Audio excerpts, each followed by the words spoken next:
Whoa! Afternoon, everyone. How are we doing? Good. What day is it? I want to say Wednesday. Good Wednesday. Did I get the day right? Yeah, it is Wednesday. I popped off. Hey, Artemis. Hey, Musket. I love that song so much. It's like there's very few times there's like I look at a song and I see it's 10.5 minutes and I go, great. I want to listen to all 10.5 minutes of this, but it's such a good song. It's from the Kill Bill soundtrack, but it's unbelievable. It's a song that somehow keeps getting better over the course of 10 minutes, which I guess should be quite hard to do, but like it a lot, like it a lot. And surely sets the stage for a return to FACEIT action. So I was looking at, let me show you what I was looking at. Because I was kind of browsing. I was browsing and perusing.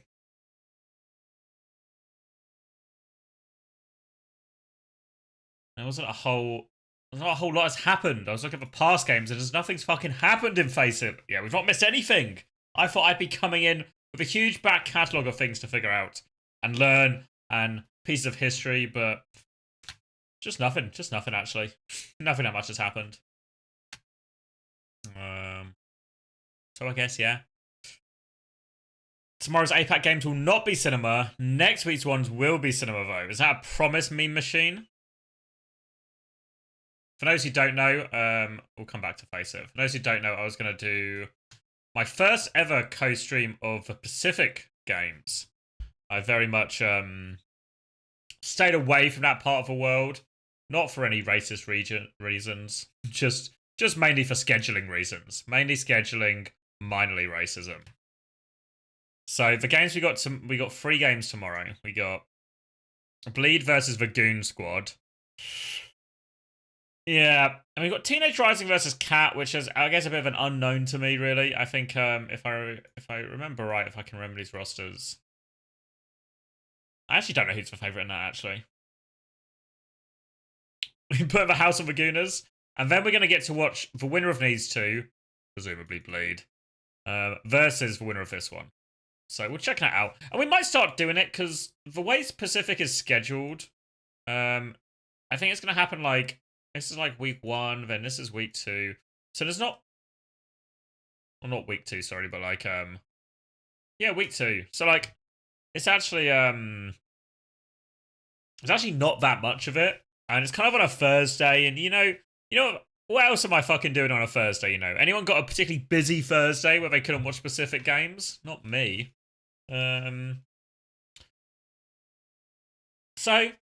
So I think I'd check it out. We use tomorrow as a bit of a litmus test, maybe in terms of how good it will be, how much entertainment there is. Yeah, we'll get to see who are you play, not this week, but the week after. We get to see, obviously, Color Hex and Opener continue their journey together. And we'll also get to see players like Flicky Minaj play. And who are you? Which can only be a good thing. Only be a good thing. Even though I imagine Bleed probably kind of leading the way here, especially with the addition of Maka and Sungan. I'm not that familiar with, but Maka obviously we've seen around before. The famous Overwatch League winner. Who do you think will qualify? I mean, probably just Bleed, right? Probably just Bleed. I don't expect any of these other teams to. I feel like Bleed have a team to beat. Interesting that obviously Ace is going off flex support back to his main role as well. So I might expect Lumi is the one not to play. Then Paley will be main support. Mac will be flex support. Is it 2? I can't remember. Isn't it even more nut qualify? To like the Asia land, isn't it like 3 nut qualify? Oh, sorry. 2 auto qualify, 1 to the wild card. Yeah. So I don't know. The expectation would it be like Bleed, then maybe these guys, I think. I want to trust Color Hex, but I mean, I'm not familiar with that many of the players, so I guess these guys are probably in the mix as well. I think somebody was telling me the other day someone else was in the mix too, but I can't remember which team it was. It was not Goon Squad vote, from what I understand. But I don't know. I'm going in with a pretty open mind. Other than Bleed being the favourites, I don't really have any strong read on either team.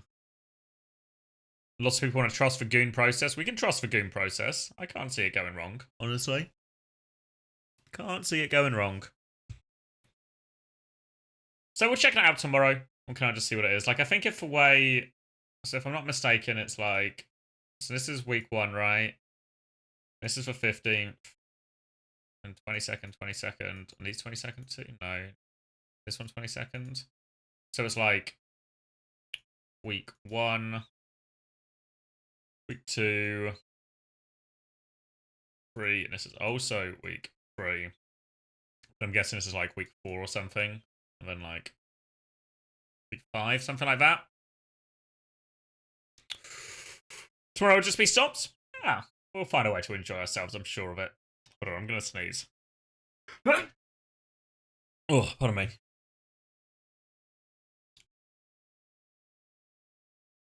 Yeah, that's what we were anticipating. A Goon Squad roll. We got the only Indian player in the tournament as well. Quite a multicultural team. Thank you, Zelko. Like Captain Prash, no? Yeah, I mean, Bleed Esports may have the experience, the talent, and the strategy, but what are they going to do when they turn up on Saravasa and Captain Prash has dropped the blessing atop Hiran for the Goon Squad, you know? Do they have a plan for that? Can they sign a Korean to stop that? I think fucking not. Good luck to you, Mako. Good luck to you, Sungan.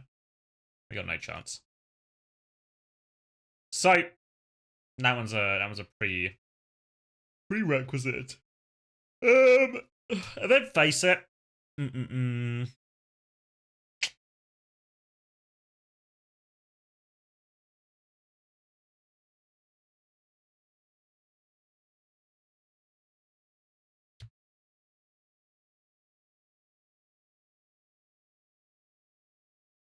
Yeah, it's a double buff. Yeah. It's like a squared situation. Yeah, Sion's right. So, I don't know what to make of FACEIT so far, because it's kind of... It's a weird tournament now. It feels like it's going to be very much overshadowed by OWCS, but still has all the key competitors, right? And by the key competitors, I mean everyone except TM, right?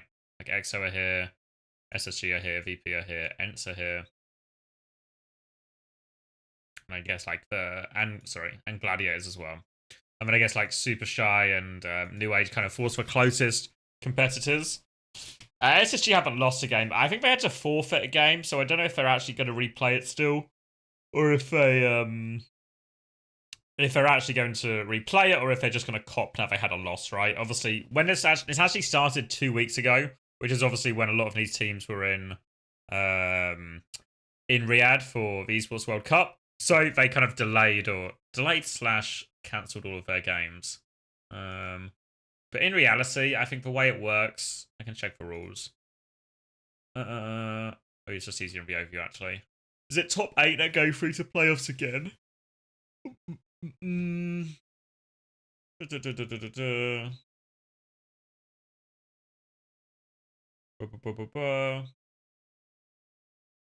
I miss it? Surely it said somewhere obvious there.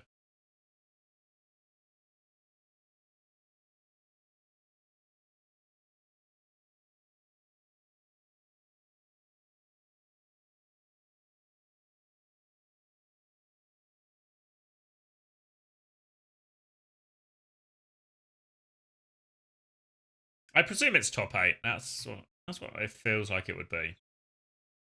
That's the vibe I get, you know? Stuff normally moves in 8s. Structure and schedule. Layoff structure, blah, blah, blah, blah. Come on. Yeah, it's top 8. Yeah.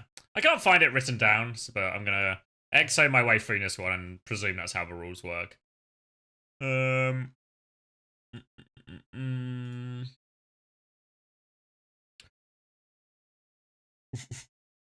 Ask on Wikipedia as well. Wikipedia, I feel like Wikipedia has become increasingly wrong lately. I feel like it's just more and more commonly wrong.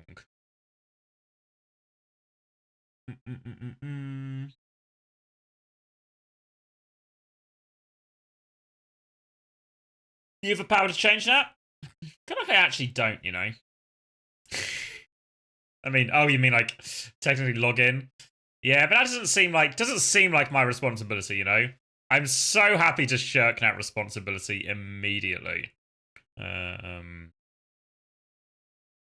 just a bunch of stuff was wrong.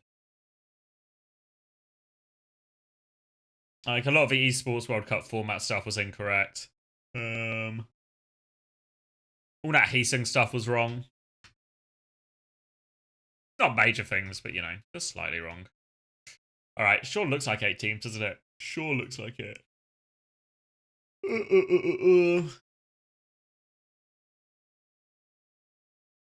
Have Team Piro not folded? I get a fact check on that.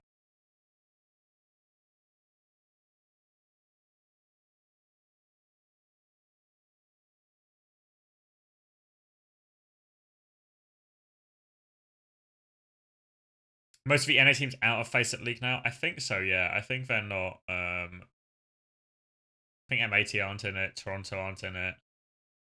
Yeah, so it's kind of just like a B tier tournament, I guess you could call it.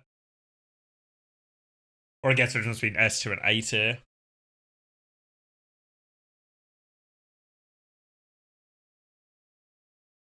Is there any reason? People won't see it as worth their time. Like the prize money is very low for how much you have to play, you know? Like if you get first place, which you I mean, I guess you could since Toronto aren't in it, but $7,500 for first place.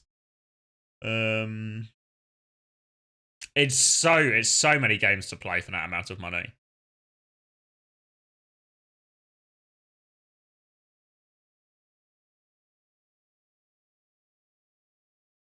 It depends how much you think you lose out, right?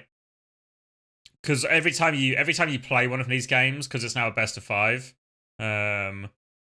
you have to essentially sacrifice a scrim.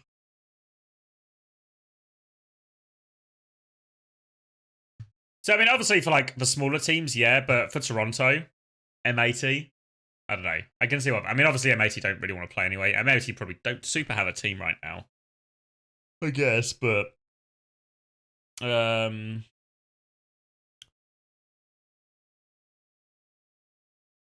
yeah. Is Sombra viable? Yeah, anything's viable in pro play. Yeah, I don't know if it's optimal, but it's viable, especially into certain comps. I think. I think it's okay. But it's probably not in like if you want to like rank best heroes to pick or something, it's probably not the top ones. Do the big CS teams play in ESEA? Not to my knowledge, no.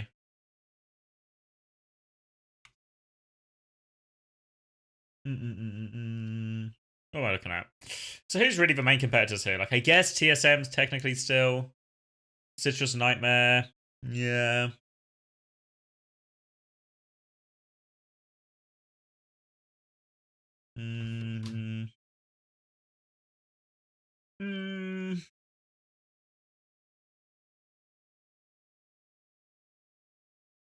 None of these teams excite me. None of them bring me excitement.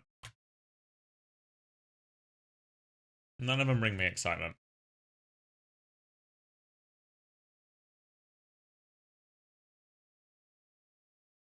Bet in the house on Valentine? Really? Fuck. You don't like your house. Will it collapse? No, not really. Or kind of. It'll do worse, but the way FACEIT League is funded is by the membership sign up. So, as much as like Master, they want it to be seen as the pinnacle. The real place that FACEIT makes money or gets return on investment is from all the other division signups. You know, from like Expert, from Expert and Advanced and all of that. So, as long as they have okay signups here, and to be fair, I don't know if they actually do. The movie doesn't seem stellar. And that's where the money in theory actually comes from, much more than the Master Division. And that's much more of a business model rather than like an OWCS model where it's all about kind of putting the top teams against each other.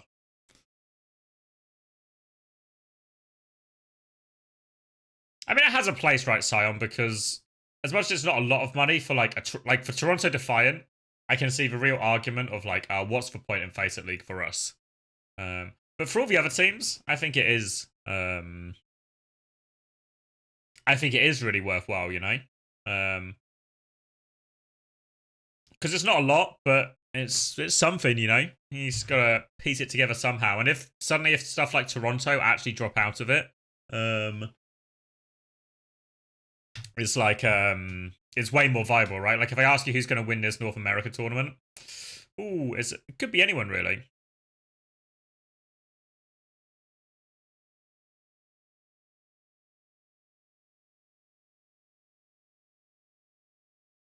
Probably, I mean, it's probably one of these two teams, I guess, in reality. They're going to be the favourites. My pen working? Citrus and Nightmare. But don't you want that vertical movement, though, where someone could go from Open and Masters and face the Big Three?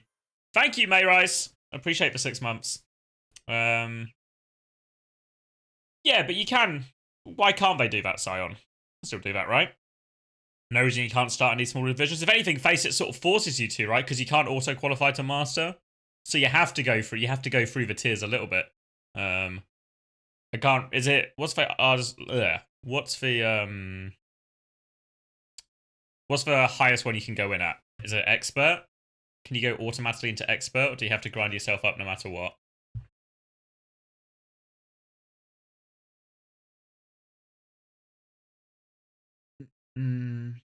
Yeah, I don't think there were that many discounts this time, you know? There were a load of discounts in Season 1 to try and promote sign-ups and size and all of this, but I don't think they gave out that many discounts. I think most people who are in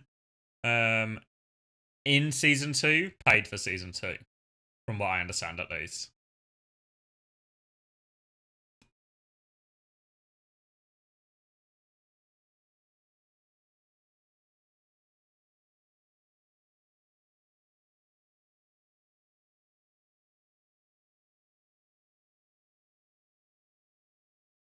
The gap's significantly larger, though. What do you mean, from FACEIT to OWCS? Not really. I mean, for Europe, it's literally just the same teams, right? For EMEA, it's the same teams.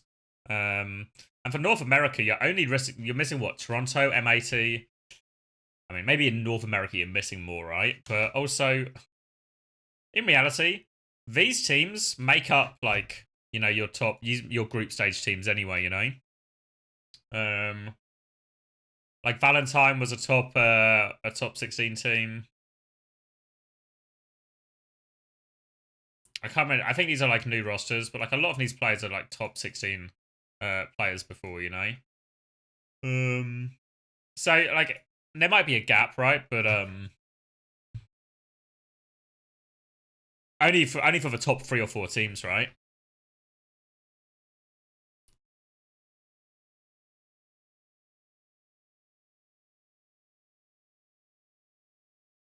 So the chances are, if you can do very well, if you can get to FACEIT playoffs and you finish like top 4, you'll probably also be doing pretty good in OWCS, realistically.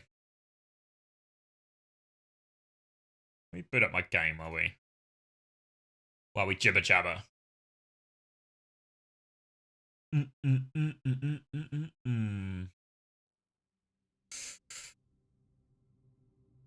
So many games? Yeah. I mean, for a lot of teams, it ends up not being worth squeeze. I mean, for all the teams that are unsalaried, it's probably still a no-brainer to do, right? Because it's even if you just win like a few $100s, that's probably better than winning no dollars. But a lot of the games are dead rubber too, which I think is what puts a lot of teams off, you know? Like if I'm Toronto Defiant and I look at this list of teams, which of these would I scrim? Any of them? Probably none. Maybe Citrus Nightmare if nobody else is available, right? So then you got to ask Toronto Defiant to play what 15 of these best of fives, then like a double elim tournament and all of this. You know, it's a lot of time. It's a lot of time, I think, for not a lot of value.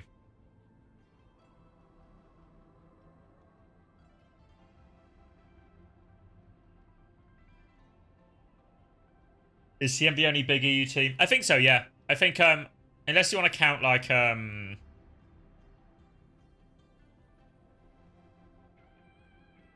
I think everyone else is there. I'm trying to think. Have I forgot anyone?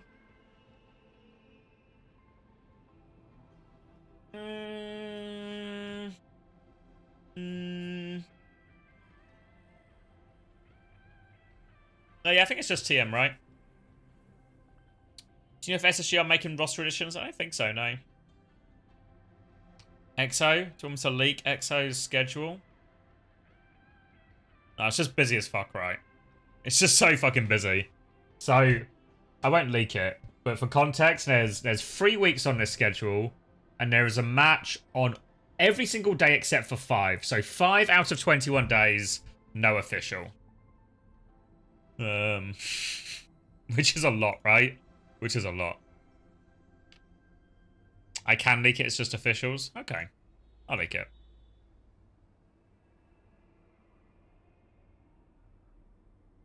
So, like, yeah, imagine this, essentially, right? Like, fuck. Obviously, this is OWCS mixed in as well, right? But it, you know, like, this is OWCS, OWCS, OWCS. This is OWCS. But it's like, it's just full as fuck, no?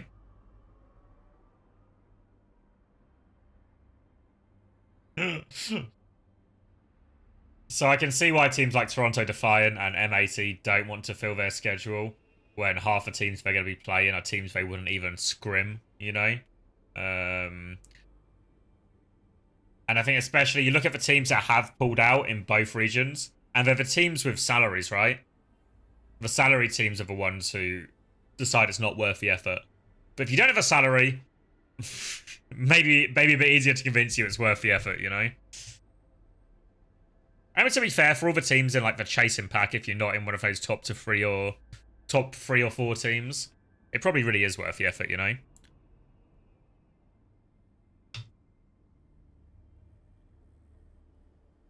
The problem is, there's just there's not enough depth in either region to justify like a 16+ team tournament or a 16 team like group stage type thing.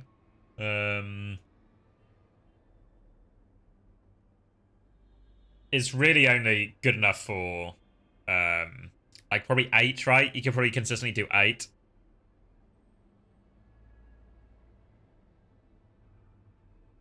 Is having FACEIT League and OTS at the same time really bad for the teams? Not really. I mean, it makes the schedule crowded, but there's also nowhere else to put it, you know?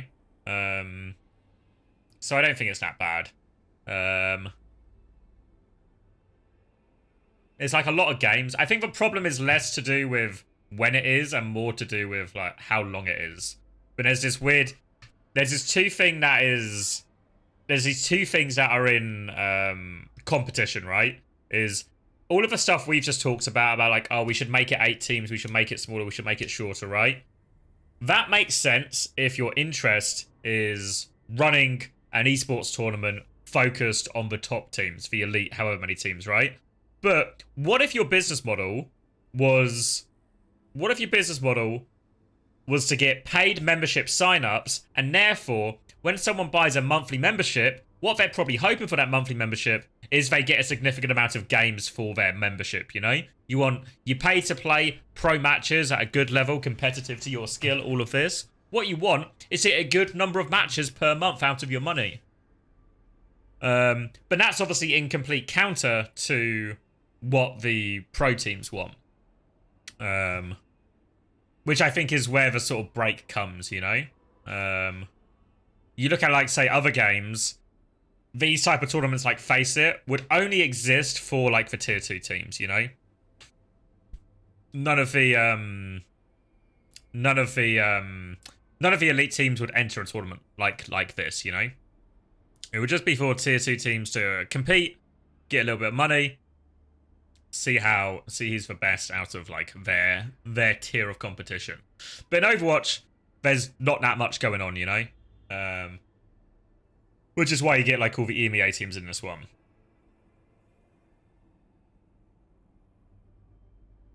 Yeah, they do promote teams, right? I think did these missing teams just dropped out too late, right? Because there is a promotion relegation system, right?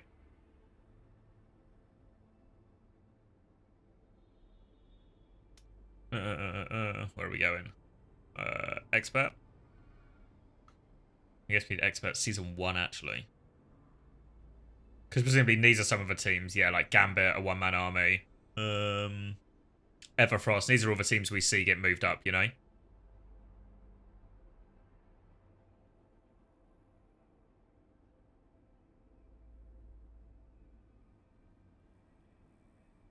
Like, and these other 4 teams we've seen get promoted, though, I know. And then what happened is other teams dropped out later on. Like, if a team drops out mid-season, I don't think you can really move a team. Like, who's here? Yeah, Everfrost are here, a one-man army. Gambit. Who's the other one? 0907. Oh, that's these guys. But then I think D'Impero folded later, right? Which is maybe what caused some of the issues when it's like missing teams, essentially.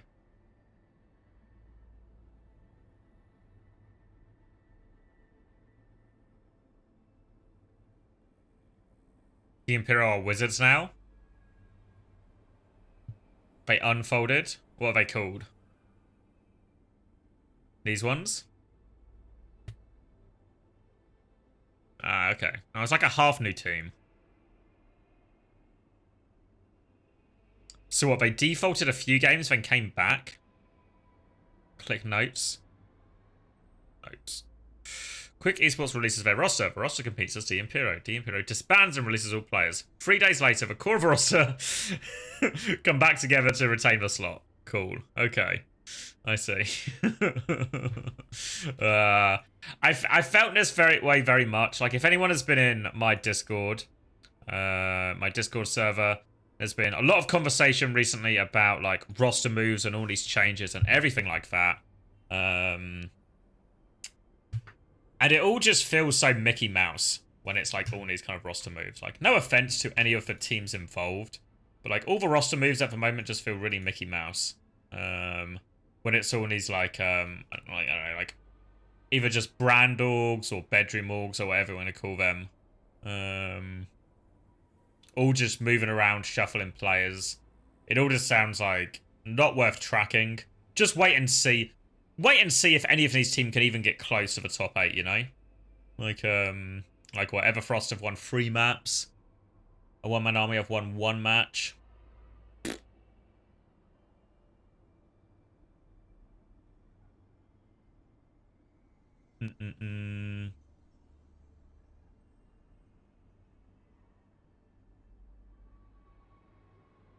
Like 0907 won a match, but that was against Everfrost.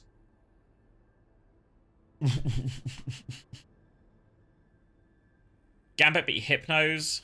Who even is that?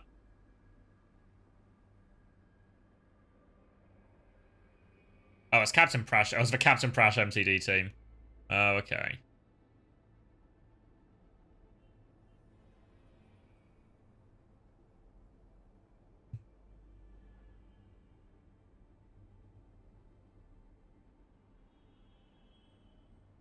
The Gambit game is why they imploded. Weren't they already? You mean like D'Impero are we talking about? Well, they're not kind of imploded anyway.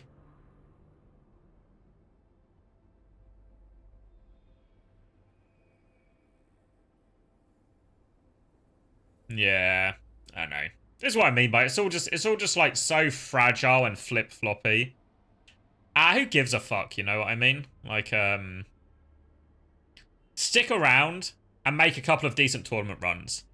And then we can talk about it, you know? Like, all this like, flip-flopping between teams and players and orgs that have never really gone anywhere. I don't know, maybe I'm an elitist prick. But, but, you know, do something. Do something first, then we can talk about it, you know?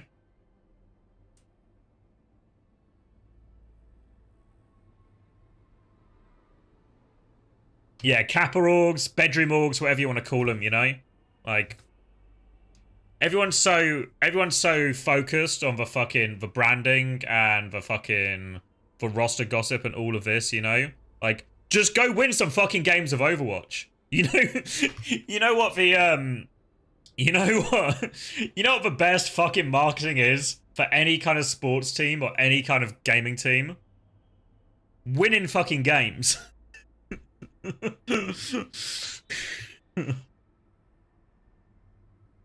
A Luminosity. Now, Luminosity aren't. I mean, Luminosity didn't really, like, Luminosity were just, again, like, Luminosity, as much as they're a real org in other games, I think in Overwatch, they were really just a Kappa org, you know? Like, here's a few $100, put our fucking name on the shirt, will ya? Okay. I mean, it's better than nothing, right? It's better than nothing. But it's not, like, it's not a true investment.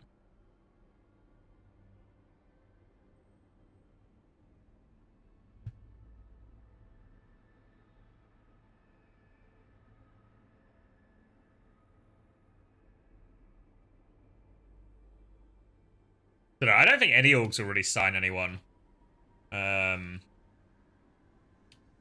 Pre... I mean, I get, like, and this year, I'd be really surprised if we get any more orgs coming in this year.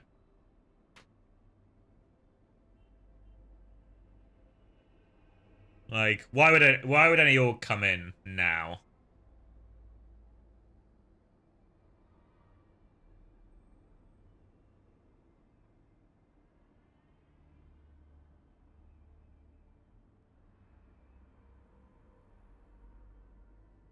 Anyway, that's enough glooming.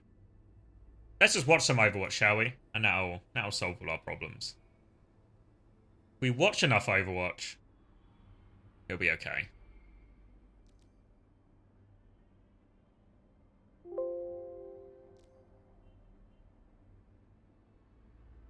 No Arthur. You just missed me moaning about. Wait, so you can see. Moaning about the fucking all the roster gossip. Where are we going? Starting on Li Jang. Oh wait, can I do? If I'm smart, I can get a HUD going as well, right? Let me remember how this works. Ready for battle.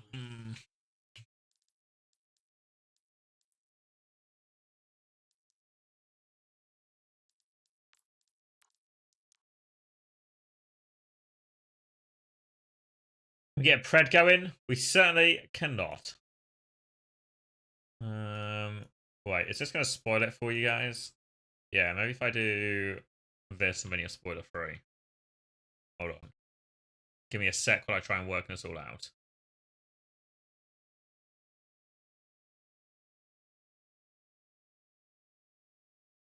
Where is it?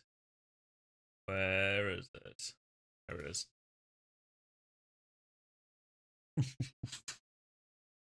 Thoughts on Podanova? Good player. I'm a fan. Seemed decent from a few games we saw in FACEIT League last season. In theory, on a better team now. But I get a diva thing in the background. As in, can I point to it? How does pointing work? That thing? A bit closer, actually. A bit dusty. I don't know, actually. My fiance got it for me as a present. Ages and ages ago, though. So fucking dusty, actually. You see it?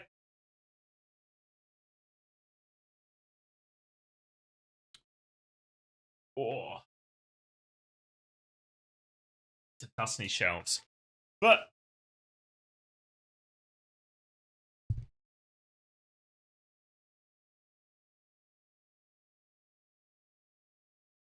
am I married? I'm engaged. Engaged to be married. Married next year. So ask me in a year, and the answer will be yes.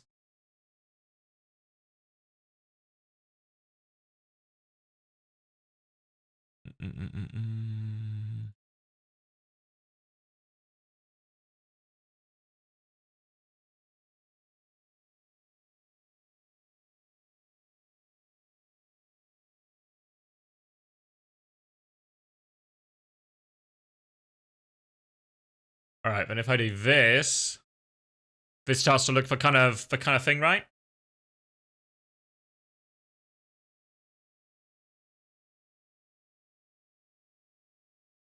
The shelf is within arm's reach. Yeah, but like, it's literally here. This room is not very big. Like, you know what I mean? Like, if I stretch out my arms, that's like kind of the length of the room, or the depth of the room, I guess, from your perspective. What's Flax saying? Has he got more money for us? Let's see. We are looking into the idea of hosting a LAN at the same location we hosted the boot camp. ROK. That's in Florida. That's from Florida, right? Really trying to bring more esports to South Florida. Cool. We have some companies interested in helping Nightmare and Rock Esports facility, different from ROC Rock Esports. Then host something like this, but not full scale. I think maybe host a tournament in between Overwatch tournaments sometime in December, January. Fly out the final 4 to 8 teams to play live in person. Could be there if prize pool is right. Okay.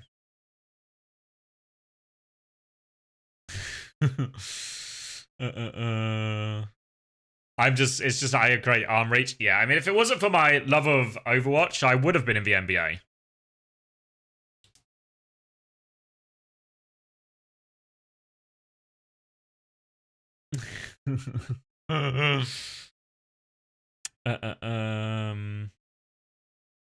Who is this guy Sugar Daddy? Isn't it just his parents? Is that what I heard right?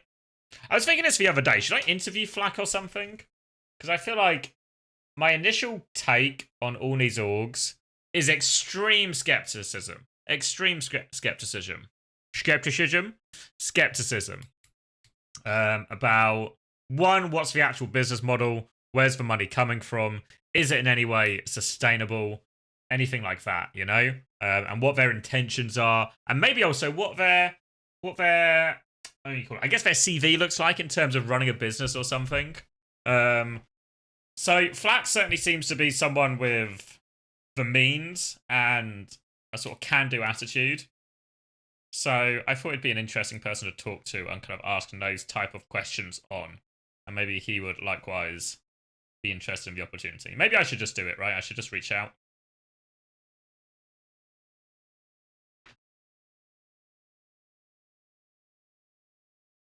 He's also studying esports. If anything, that's a red flag.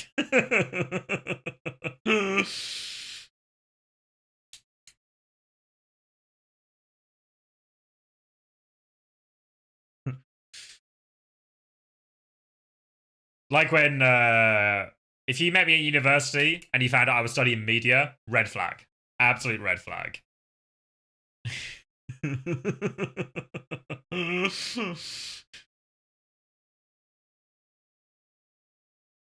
The book I've been reading, talking a lot about the classics. So now, honestly, unless you're studying the classics at university, I think you're a fucking fool and I don't trust a word you say. If you are studying the classics, though, I'll believe anything. I'll believe anything you tell me. So if anyone in chat is studying the classics, let me know and I'll go all in.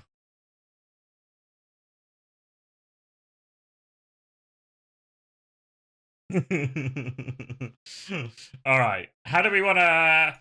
So historically, what I would normally do is I would like cast these. But I don't think I'm feeling it today. I think I'm just going to... Was anyone here yesterday when we did the Hejuk Dan versus Pokerface game? I think we'll kind of do it like that, and we'll kind of watch it, we'll kind of review it, but we'll kind of just go through.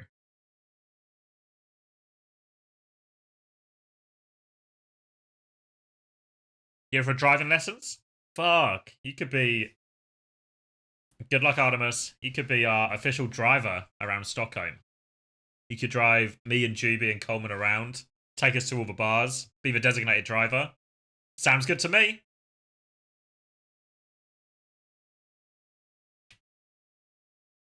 Yeah, Juby's on board.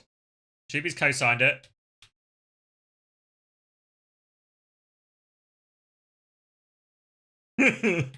Your test is in December? Fuck. God damn it, Artemis.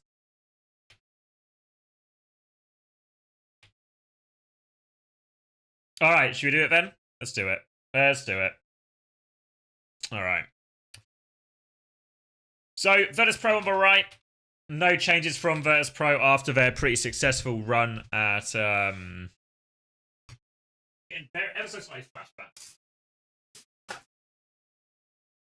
Whoa. There we go. So Virtus Pro on the right, no changes. I'm not casting it actually, Artemis. I'm not casting it, so this might just remain only on Twitch. So I'll leave the chat up. I'll leave this up. Keep saying hello though. So Virtus Pro unchanged, as you would expect, given their success at the Esports World Cup. The big question I think for them is very much how far they can go now, right? I think with the ability, or I guess the performances they showed, especially in groups, and even beyond, honestly, like their Falcons game as well. I think they've proven that they at least have the capacity to play towards the same level as ENT and SSG. The big question is, well, can they? Can they actually do it? Meanwhile, on the other side, Supershy, this is like a slightly new look version of the roster. I think there's some bits I'm really excited about. I think Hitori is a tank who is trending up, quote unquote, next up. I think Podernova is a flex support who's looked pretty good. Stelios is a player who looked very good in their brief appearances for Peps. Was it Peps? I think it was Peps, right? Only seen Stelios play Tracer look quite effective. Pack is a player who obviously had to spend a lot of the tail end of FACEIT League Season 1 playing flex support, and did actually pretty respectably well. So we'll be back on DPS here. Has played a lot of Tracer before, so probably lends itself nicely to this type of composition. So a pretty stiff test for Supershy. But we'll see how they do. Looks like initially it's going to be... Whoa, it's a bit loud. Is it a bit loud for you, or is it just loud for me? In-game volume okay for you guys? Maybe it's just loud for me then. I'll just turn it down my side. So initial matchup is going to be something like this. In essence, it does kind of work just like a dive and a poke composition, or a dive and a brawl composition. So you need to try and find timings if you're on this D.Va team to get onto the Ashe, get onto the Pharah, shut them down. But you need to be careful hard committing, because if they just go all in or something, like the Ramattra, the Pharah and stuff will really trade a lot of these kills. So I think if I'm a D.Va team here, I'm quite happy to let this team get a little bit wide, let them spread out a little bit, and then try and find an opportunity to punish something. We'll see how they choose to play it here. Initially, we can see like a very similar looking formation, right, with the Lucio Tracer group. If you were here yesterday, you would have seen us watching the Koreans do something quite similar with their version of this composition, even though they were playing it with Bull, where the Kiri Echo are a two-man group and the Lucio Tracer are a two-man group.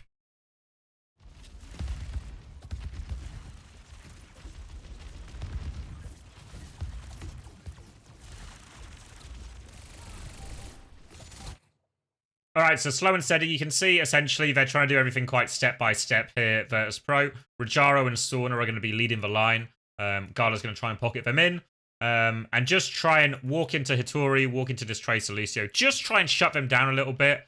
And in essence, what they're trying to do is occupy these players. And if they occupy these players, in theory, Shockwave can stand in the space. And if Shockwave can stand in the space, he can presumably do damage, hit dynamites, and make himself feel good. So we see Rajaro actually invest form straight away here. Gala continues to mark on the right side. And now they've pretty effectively taken control of the point, right? Just nice and simple. Go trade onto the front line, get space, keep these two guys safe. Sauna's even going to go force point off the back of it. So nice and easy so far for Virtus Pro.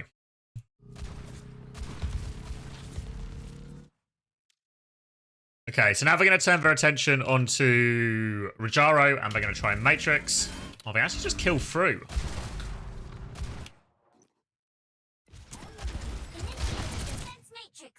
You can see the timing here seems very intentional, right? Of like, okay, he's formed and he's been aggressive. Let's find a timing to full Matrix all the heals, and then can we just hit enough damage between our DPS, whoever else can shoot, to get him in beam range. And I'm sure if you look at this from Knail's perspective, where's the K-Dog?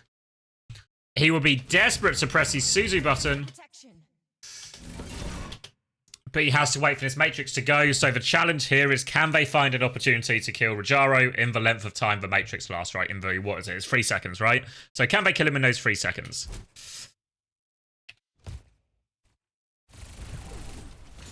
So I think I guess the problem is, it's mainly just Rojaro, I think. Just when he just goes a little bit too far, right? Just needs a little bit of a quicker D-peak where he can break some of this line of sight, either through natural cover, or he's just a bit further out in general, you know?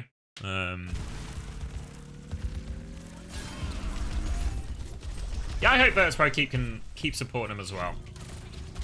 Alright, so now they've killed the tank, they can just sort of regroup and sweep point. They'll get rid of Sauna, and they'll get the flip again for free.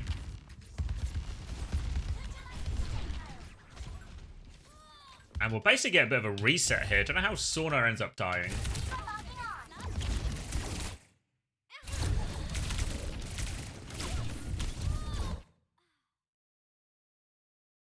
Oh. Just kind of dies. A classic. Fuck. So desperate not to recall. So, I mean, it's just really greedy, right? It's really greedy. Kaneo's not... I think what happens is he thinks Kaneo's with him or Gala's closer, but Kaneo actually TP to Shockwave because Hitori put out a little bit of pressure. So, I don't know. Avoidable. So now they're going to be forced to reset again.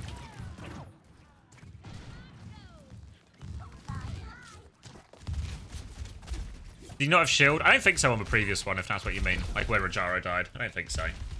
It's too far to get back now. Alright, so now we get a D.Va mirror. Full mirror.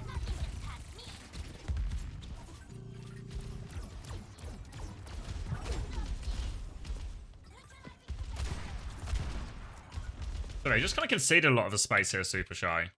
Anything happened to cause such a thing? I mean, I guess it's just the nature of having an Ashe, right? Is that if they can just get Shockwave into these nice positions, Celios kind of has to concede a little bit of the space. But I don't think it's the end of the world if I'm Supershy and I just force the fight to be on point, and then once they commit onto point, I find timings to either go around here with my Echo Dive, or I can either go through the window with my Echo Dive. Everything feels... all of those things feel like they would be reasonable.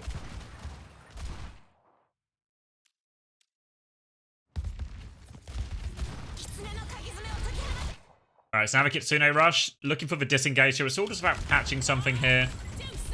They bob to disengage it. They'll get out. And you're really happy with this trade if you're Virtus Pro.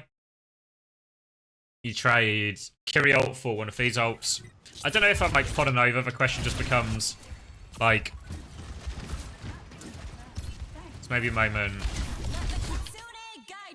Like there's nothing to punish here. If you know what I mean, in the sense that, like, does everyone still have all of their cooldowns? So if I go through, like, does Gala have his amp? Yeah, Gala has his amp.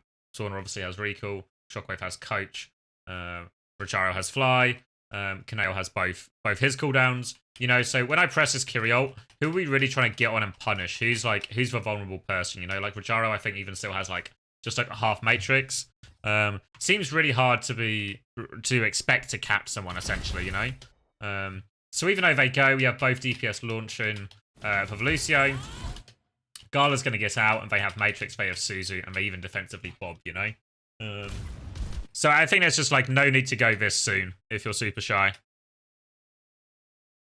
Especially because you have control of the point as well, right? Should be quite happy just to, like, wait and match their move, you know? If they bob or something, or if they Kitsune Rush, then let's mirror it and play from there, you know? Or if they do want to do something like that, let's not do it where our Tracer Echo are just walking along main or something.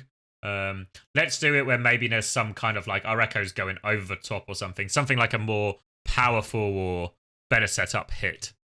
Yeah, exactly, Olivero. Maybe if it looked a little bit better, they could get away with it. But I think the way that fight went, we all got forced back to point. No need to do anything if they don't have the good setup for it.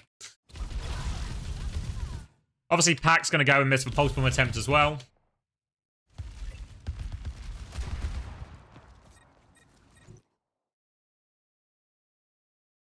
So now we're going to have to play against Kitsune Rush. Disadvantage.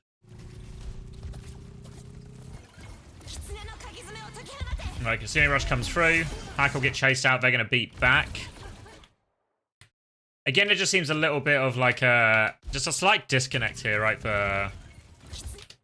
Whenever you're doing these like support ult trades, there's always like an element of push and pull, right? So if we look at it from Supershy's perspective, what's going to happen is there's going to be some kind of Kitsune Rush, which means it's going to be Virtus.pro's time to push. So they're going to do a push, and as such, you're going to take a step back, okay? So they push, you take a step back, but you know you have beat. So what you're going to try and do is, as they try and chase you, you're going to try and find a time to turn sharply and go from pulling to pushing. And you want that timing to be really tight. Like you want to, I don't know what the right expression for it is. You want to kind of snap back, you know? You want to turn quickly. But if I look at this beat push, like they're going to Kitsune Rush, right?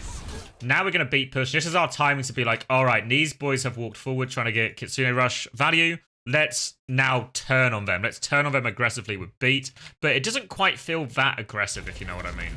Like, if I look at Stelios, one doesn't even get beat somehow. But also isn't ready to go.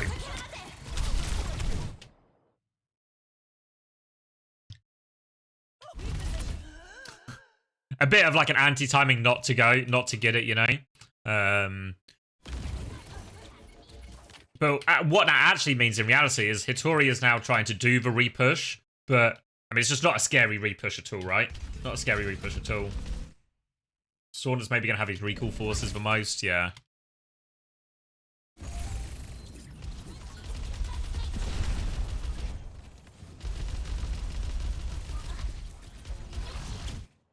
So as such, we sort of had this give and take, you know what I mean? Whereas, like, Virtus.pro used Kirio on point. They gave a bit of space. Rajara was able to even to force Stelios back. So then when they tried to turn with beat, it wasn't a very scary turn with beat. Because in theory, they actually had the window, because Gala still doesn't have beat, you know?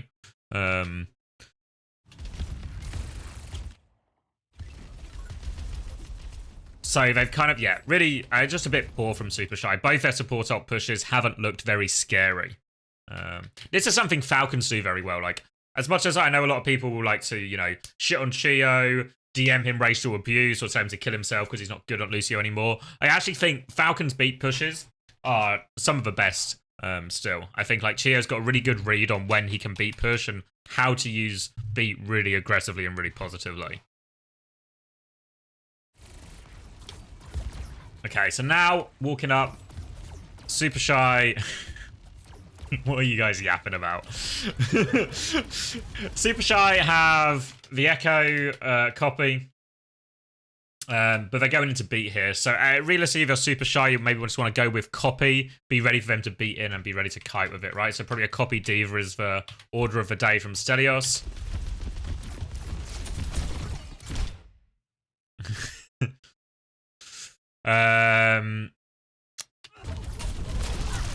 Yeah, so again, and all the stuff we just talked about poor support ults for Supershy, now the same thing applies to Gala and Virtus.pro, right? When they press, when Gala presses that beat, is there somebody in killable range? You know, is there a clear target or a clear cooldown to punish? All right, so Rajara's going to make an aggressive move for no reason. What does he see? What does he see? It's because they hit the dynamite? Oh, fuck.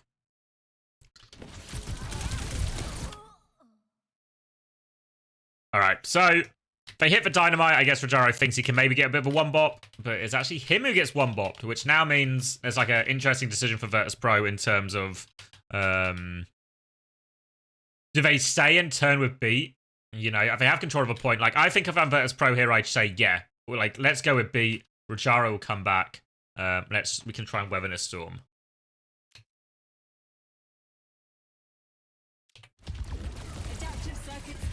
So we're going to copy... Did he do this on purpose? Let's see. Kind of like... Yeah. I mean, the ideal one is for Diva or the Tracer, but I guess he was just worried he was going to die. It should still be fine, right? They've also killed Shockwave. Wait, Gala is going to beat? Wait. I thought they were just copying the reset.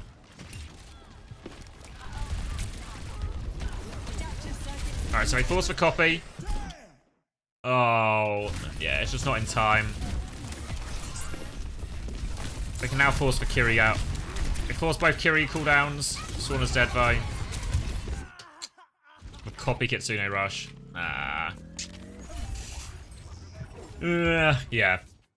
I think, like, you're actually... I don't know. I think he just got... I mean, I don't know where Kaneo was in response, but it felt like Hitori just got the one bot. Oh.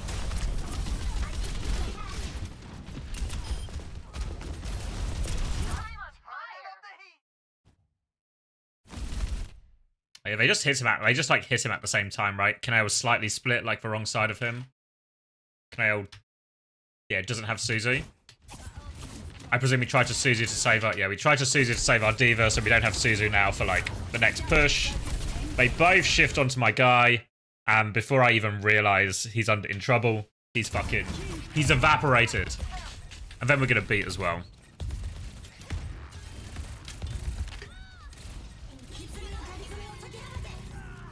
Copy Kiryu comes through. Cool. And a pretty... This is how kind of... They had bad support ult so far, Supershy, but this has really stabilized it. Now they have Kiryu advantage for this one. And now, in theory, if they just convert this Kiryu advantage push, they just win. So it's all just about... All about them finding this timing and finding this ability to go. It feels like Virtus Pro have been pretty keen to disengage all time so far. Sauna's going to force him back to point. Rajara's going to try and take some space here. Feel a little bit like if I'm Supershy, I'm really fucking sad now. I start with map control and I end up 5 people on coast, you know? Like I'm really... It's one thing if we go to back a point, you know what I mean? I don't think that's the end of the world. But again, you just want like, can my Kyrieko be here? Maybe my Lucio's here, maybe my Tracer's here, maybe my D.Va's here or something, or my D.Va's at least threatening over here, you know? Just something so that when they walk onto point, it's really fucking awkward for them, you know? They have to try and use something or they take a lot of damage coming in, you know? Whereas now, like, Rajaro does one special move where he just sort of walks at them and he's somehow zoned 4 people, you know what I mean? Like, how is... I mean, it's not like... I'm not... How is this allowed to happen, you know? Like, Rajaro shouldn't be allowed to get this much value for this little effort, you know? And now he's able to... Now he's able just to stand here. He's already got pushed too far out. Yeah, I mean, it's kind of just a bit of a decision on over what they want to do, right? Like, it's either they don't want to let them have this space, right? Because if they fight in the big open area, in theory, the Ashes gets more value than the Echo. So either they're, like, committing to this fight, you know? They're either committed to this fight, you know what I mean, so they're supporting. Maybe their Echo can even be fucking up here. Their Kiri can be up here, right? And they're really committing to this high ground hold. The problem with that is they probably just force point with Tracer, right? And I guess you could probably go match with Tracer Lucio and maybe it's okay. But it starts to feel like a bit awkward as a hold. So I don't hate that they go back to point here, you know? They've obviously got the Kiri ult and stuff as well. But it's just like a little bit of both, you know? Like they get cleared out too easily now. And it's just little things, like as they're backing up here, if someone just takes a little bit more of an angle or something, you know? Then like Rajaro probably takes a load more poke. Sauna's probably poked out a little bit more. So now Rajaro's taking all of his space, he's trying to make an aggressive move with his bomb as well. Podanova, like at this point it probably feels like he can just drop Kiri ult maybe like here, and this is really fine. Or even his, it's probably okay. Alright, so now they drop it on point. And this time they have Gala in their sights. Again, there's maybe a little bit of an element of everyone's kind of just coming the same way. But the target at least seems a little bit more legit, right? Like all of a sudden, if I go into Supershy's comms right now, I 100% hear the word Lucio. You know? Like... They wait a little bit longer, they bait him further onto point. And this time they catch Gala. And now they're going to beat push again. And the question is, do they have a clear target in mind in this beat push? The answer's fucking yes. I mean, this one's a little bit easier, right? Because Virtus Pro are forced to touch the point, forced to commit. And you have a player advantage.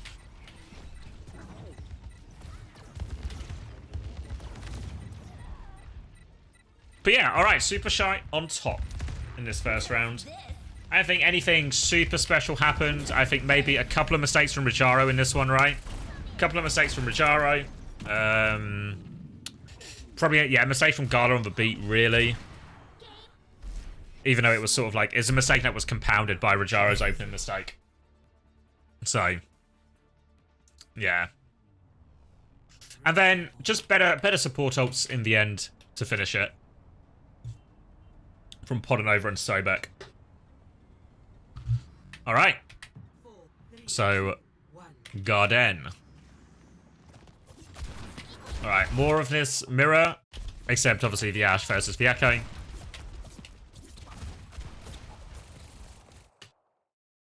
Alright, so in theory, you don't normally see that many hit scans getting played in this D.Va version just because they just die, right? It's very hard to maintain the space for Shockwave. Whereas the Echo's a little just harder to pin down, harder to punish down. You know, like, if a D.Va messes up, like, you remember when we saw Rajaro try and punish Stelios and Night Market, and he kind of fucks up, right? He kind of fucks up, and what happens is he just gets punished completely. He gets, like, his mech, he loses all of his health, you know? Whereas if you mess up against the Ashe, you don't get punished in quite the same way. Shockwave Echoes. Yeah, I think Shockwave's got a fine Echo, so I'm a little bit surprised, but we'll wait and see. We'll wait and see how they do on this one as well. But Lijiang Tower, a very small map, so I am a bit surprised, but we'll see how it works out for him. Obviously, didn't work out in the previous one. Didn't feel like Shockwave really got to do all that much either, you know? Alright, so immediately we can kind of see the same formation again coming out, right, in these two groups.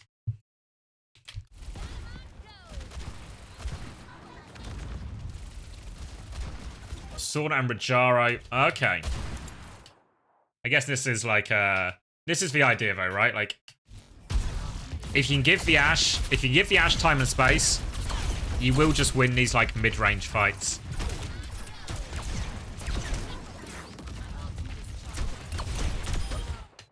Yeah, here's a dink, here's the follow-up. You see as well, at the same time, they just make an aggressive move on Hitori, right? And this is what you want to do if you're Virtus Pro, right? If you can keep the D.Va occupied, this is what Rajaro actually tried to do on Ram in the first fight of Night Market as well. Just keep the D.Va occupied, and if you can keep the D.Va occupied and the Echo occupied in all of this, then all of a sudden, Shockwave has space, and then if Shockwave has space, hopefully he can click on the right thing.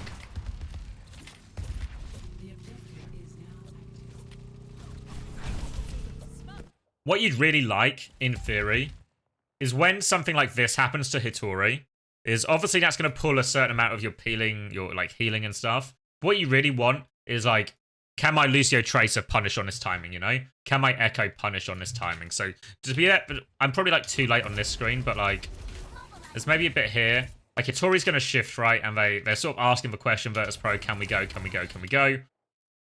And yeah, and that's kind of a point you want to make the move. To try and punish something else, you know? But Shockwave just hits the shot straight away. Then Hitori's probably going to lose mech as a result. No, gets out. But they've now lost all the space and their fight's kind of cooked.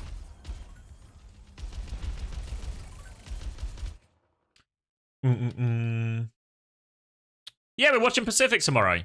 Watching Pacific. It'll be my first time ever watching Pacific, I think.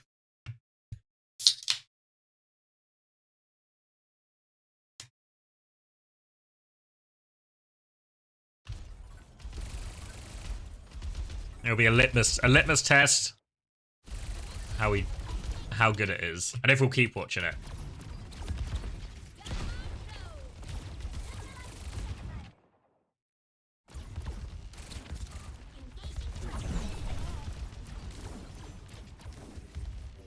Oh, all right. So, so we can see how the retake starts to go a little bit here for Supershy here, right? We're going to see Hitori swap to take this space on the right, try and poke out in main.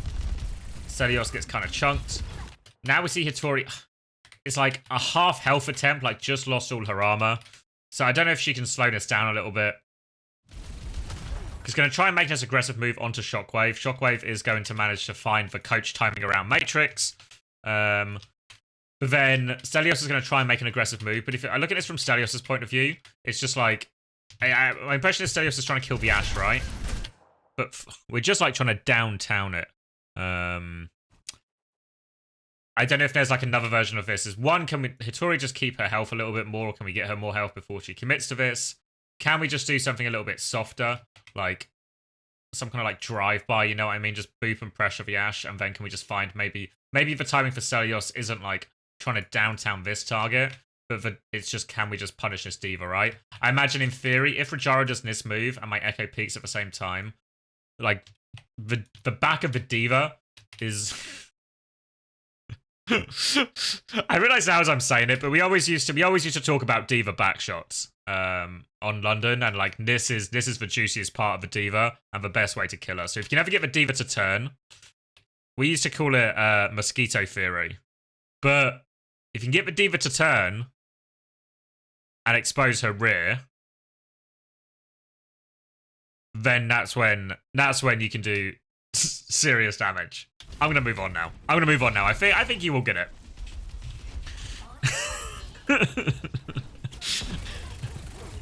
It's an Overwatch concept. Grow up. Bunch of children never demeched a D.Va before.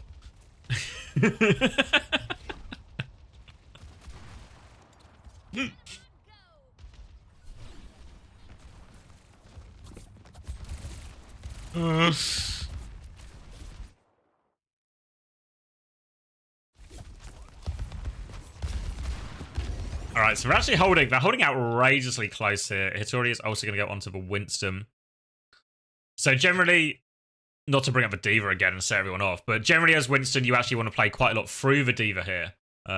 Use your bubble advantage to just win the HP trade. Once you win that HP trade, the rest of your team can take space and hopefully do a thing.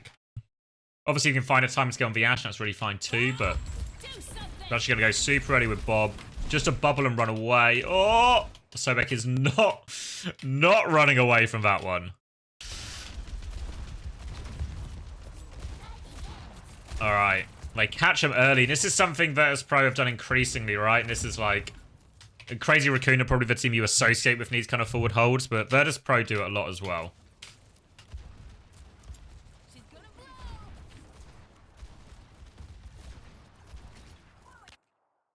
Hitori has taken 1 billion damage.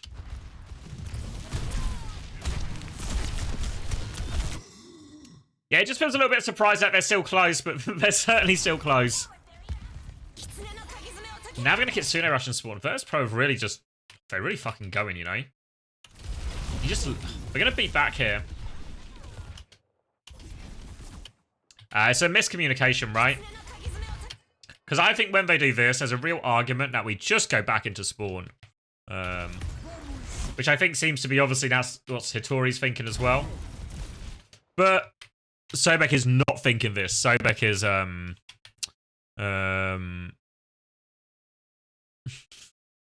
was it season 1?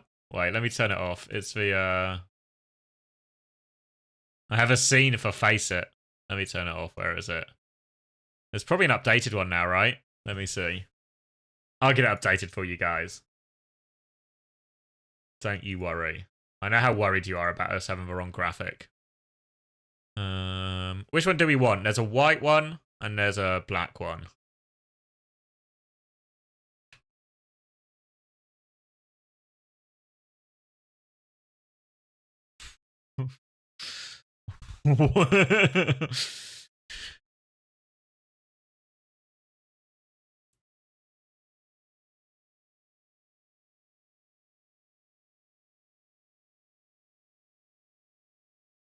All right, seeming like the voice of the people is a white one. I mean, to be fair, I don't know if it's just because we're on Lijiang Tower right now.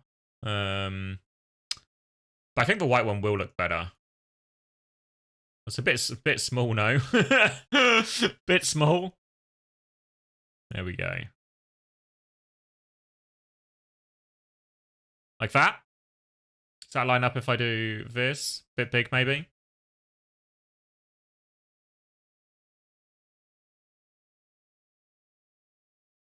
I kind of want it below the ult charge, obviously. Is that okay or too close to the ult charge still?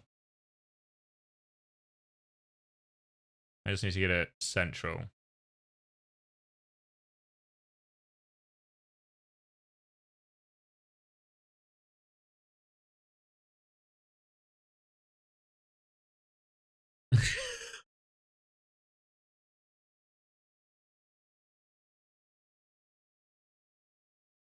Sasuke's trying to cancel me. Good luck.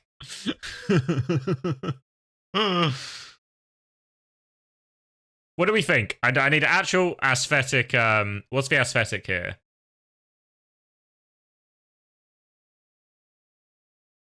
I feel like it feels too close, you know?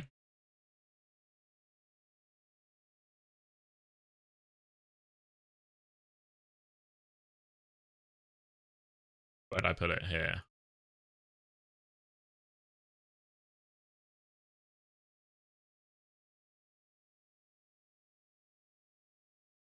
Like that? I think that looks better, right? Left a bit. Yeah, I can't get it. It's like the size of it means I can't get it an equal number of pixels on each way. What's this clip? Let's see. It says something went wrong. It says clip missing.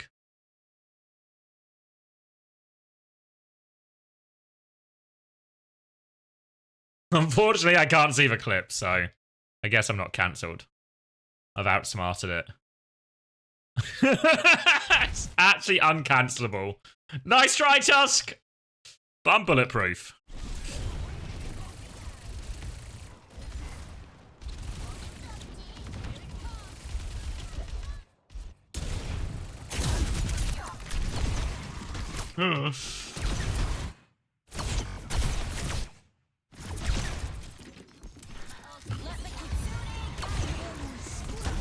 So yeah, I don't really like it from Virtus Pro. I don't know. Because it feels like it's the same trick as the one before. But we do catch pack on all of this. Where's Sobek going? We're going to Kitsune Rush to chase too. Rajaro might get mechs. Now we're going to beat in turn. Pulse Bomb. Copy out. I guess there is something with like...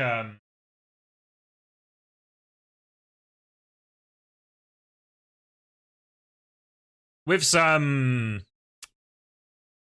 of this aggression, what they're sort of forcing is because they're always making the first move here, Virtus Pro. It means there's never an opportunity for Supershy to get on to push Shockwave. You know, like they're always having to respond. Thank you, Memory. I appreciate the 3 months. 3 months in advance. Oh wow. Thank you very much, Faye. I do appreciate it. I'll try and do 3 months of good content now. I wasn't planning to before, but now I feel obliged to do 3 months of good content. Alright, so... They actually sort of mess this up, right? Because they beat back in. What happens to Rajaro? Fuck. He just gets booped. He just gets fucking booped. You ever seen a tank booped off since the changes? God damn it. God damn it. It's actually the boop of the day for Sobek. And that means their beat push kind of gets no value as well.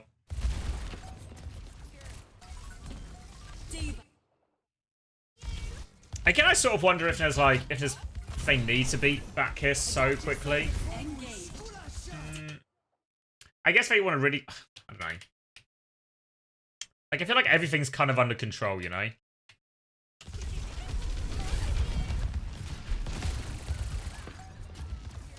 I mean, to be fair, maybe it is just fine as long as Rajaro doesn't get booped off the map. Alright, so now all of a sudden, with no Rajaro in his space, Hattori will go and mark the Ash. This will pull Nail back this way. And they should just be able to clear that up. Force point from there.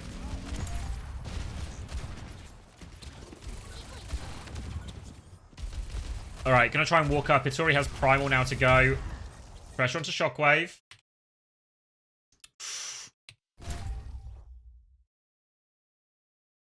Wait, have you gone in out? Have you managed to do it?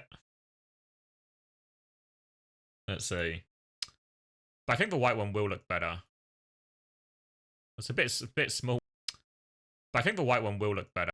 That's not even that bad. That's not even that bad. Why don't you just say the white one's better?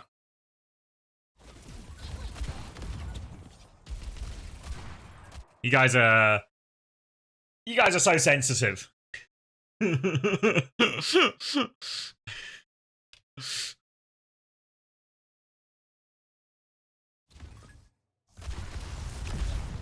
Alright, so Radaro just spots the opportunity.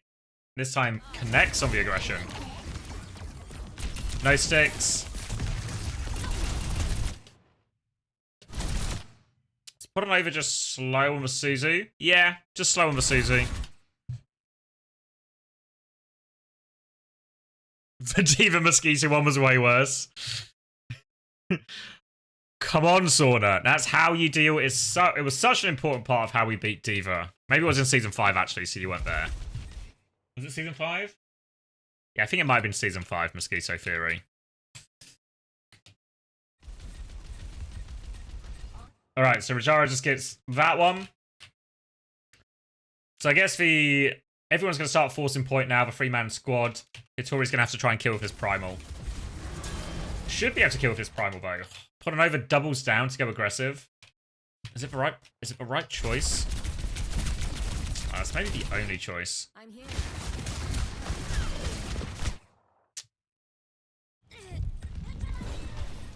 Yeah, it just snowballs. Like, Rajara got so much value on that dive.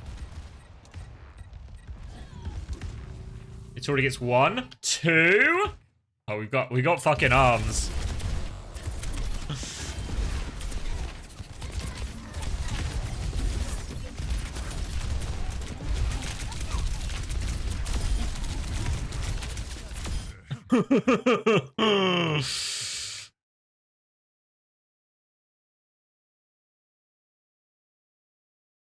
The Kitsune is really hard. Yeah, I agree. It's the same with all the support ults, right? It's just teams are a lot smarter than they maybe used to be in terms of disconnects and all this, but disengages and all this. But I guess that's where the skill comes in. So, all right, Hitori's maybe done enough to clutch here. They've denied the flip too. They just go on to Diva. They have to reset here, Virtus Pro. Really have to reset now. Alright. Supershy are back. We're gonna get the Bob out as well. Everyone leaves. Oh, they've robbed. Oh, no. No blinks.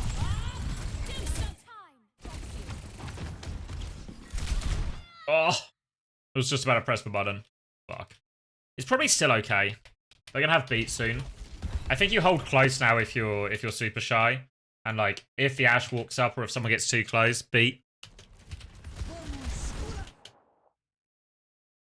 Exactly like this. Yeah, exactly like this. Oh, Suzu, Matrix, everything perfect. Fuck.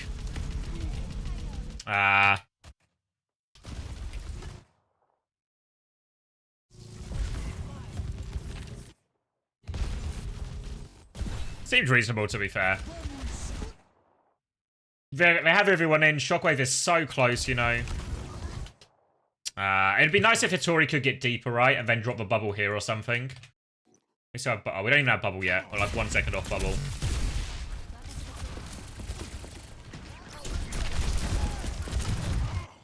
Yeah, then we get like hit by the coach gun as well. Maybe it'd be nice if there was like a way to go back. Like get Hitori to go this way or something instead. But I don't hate the idea. It seems reasonable enough, but Virtus Pro really ready for it. Now just become a big stall fight onto point, but it should be Virtus Pros now. Like they'll be able to stall it out for a while. Or maybe not even that long. Oh! Fucking Tracer Gap.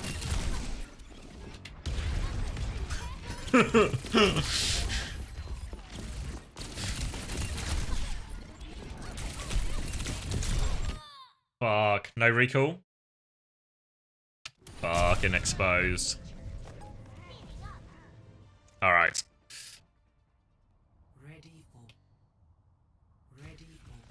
Junker Queen? Alright.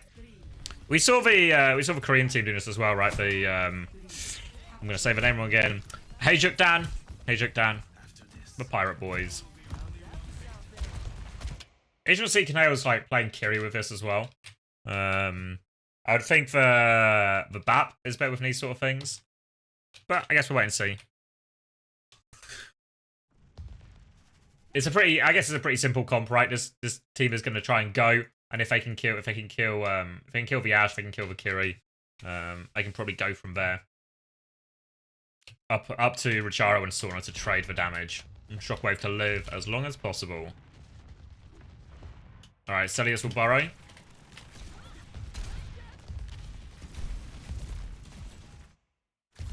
Alright, coming from all sorts of different sides. Knife onto Kaneo. Doesn't get anything for it. Now the burrow. Oh, Pack's just dead before anything happens.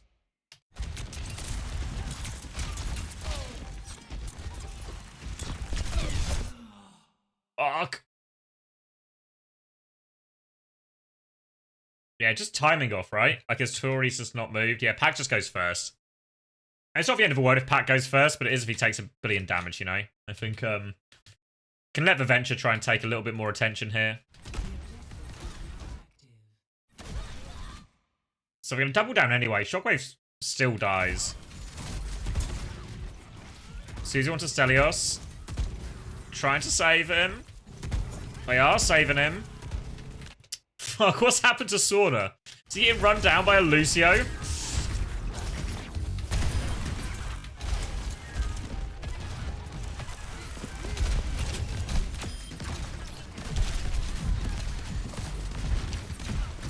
Oh no. Oh no. Concussive Blast has done him in. Map losing play. Yeah, well, the general idea here. General idea. No, he'd already used it, I'm pretty sure. Wait, no. Yeah, it's on cooldown. Yeah. Just cooked. You could have shot the wall and lived. You did it, like, just before you falled. Yeah, because the general idea, what you want to happen in this situation is the Queen comp is going to do some kind of explosive engage with their shout and all of this timing. And you probably are going to lose Shockwave more times than not. But as long as Rajaro and Sauna can trade enough kills and trade enough damage, you should still win the fights more than you lose them. But obviously, that can be hampered somewhat if your Pharah falls off the map. Because you can imagine now, for example, like, while we get this Lucio battle, if Sauna was just here now, like, Stelios is probably dead, Sobek could well be dead, you know, Hattori's chunked. But instead it all unravels, and it'll be first fight away of Supershy.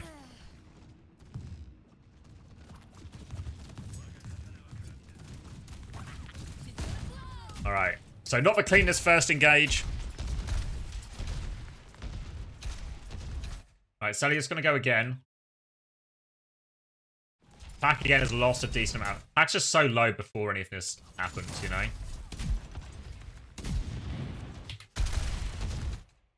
I don't know how generally, like, I don't know if obviously some teams have probably played this. Played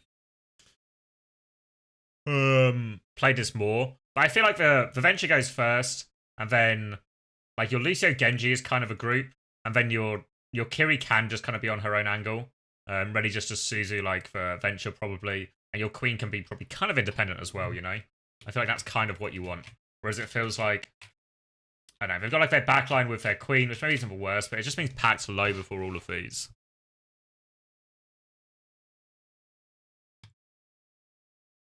We meet up here, Shockers.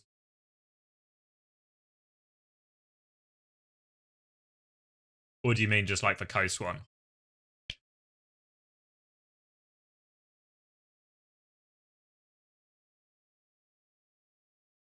I mean, just no one will reach you. Yeah. Why does Pharah get picked over Echo in these situations? Yeah, she's just so much damage. Just so much damage. Like, the Echo can do the same job, but the fact that you have the boop is really helpful. It's really annoying for the Genji and Venture to deal with. And the Pharah just does loads of fucking damage. Really hard to kill. I mean, the Echo can do a similar thing, but I think the Pharah's probably better at it. Alright, so they kind of go a little bit early here. They don't get any of the cuts they want. And now, this is like a key timing for Virtus Pro is, now they've sort of messed up their engage timing. I think Hattori might still have shout, to be fair. It doesn't have shout, actually. They want to just walk into them and not let them reset, not let them set up and engage. Obviously, you've got to be a little bit careful of beat timing. All right, there's the beat. You can see Virtus Pro anticipating it, already taking a couple of steps back. Can we get everyone out? Yeah. Whoa. I feel like my FPS just shit the bed for some reason. That's okay. We're going to Kitsune Rush and push. Kaneo is the main target.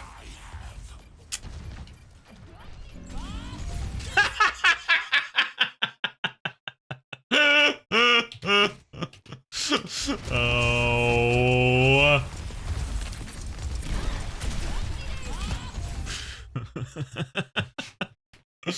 Fuck me.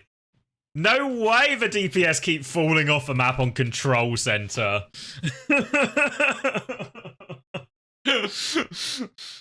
This is how Control Center is going to be won and lost. Which DPS can just stay on the fucking map long enough? Right. So I think the actual problem here really stems from the first engage more than anything. Because obviously they're keen to go. But I think you can give, like, if you're Supershy, if you give this team a little bit of space, it's really not the end of the world. Because when they choose to go here, I guess they're worried that Pharaoh's going to choke him out, but it's really fine, you know. Like when they go here, you know, they either need to be like more willing to commit on this angle. Like I feel like a team like, I don't know, like Falcons or something would be committing on this spot right now, you know what I mean? Like their Lucio Genji would be like diving onto these things, and it should be impossible for Shockwave to really survive something like this. Like they force for Suzu and all of this. Again, doesn't really feel like Pac is all out involved in this. Again, took damage before the fight. But because they mess up this engage, now they're forced into, like, they're forced to beat, right? So again, if we look at where the beat is anyone really set up to get high value? Like again, Stelios just seems like not really in a powerful position here to get value off this beat. So they try and walk forward and get value off the beat, don't really get it. They're going to have a shout push timing again. Where's Pac now? We're going to Kitsune Rush as well. The map flip's pretty good from Virtus Pro, right? You can see like Shockwave's already managed to put decent distance here. Kaneo's going to be able to like use his cooldown to get out of this one. And Rajara can just trade most of this. They do chunk Rajara a lot, right, to be fair. Stelios is going to help himself to a quick dip off the map.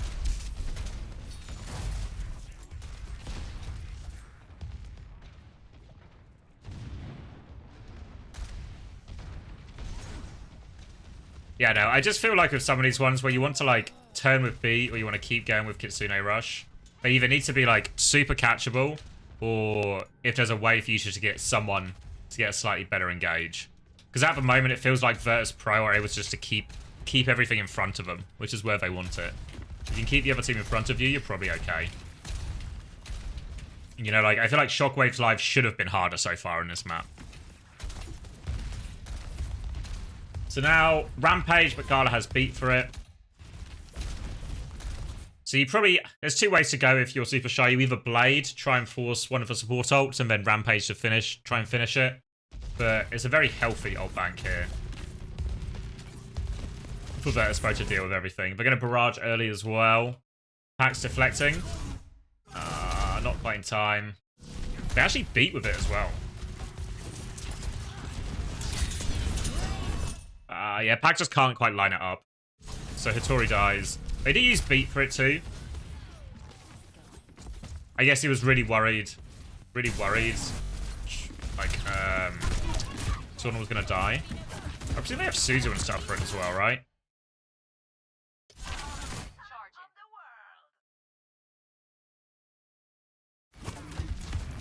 I don't know. Like, I think Sorta would have been fine, but he's only fine because Pac kind of messes it up, you know? Like, if Pac gets closer to him, then he probably does need the beat. But it ends up being 2 for nothing, essentially. So now, the door is open again. The door is open. Virtus Pro have been aggressive this entire map so far, so probably Kitsune Rush around the corner.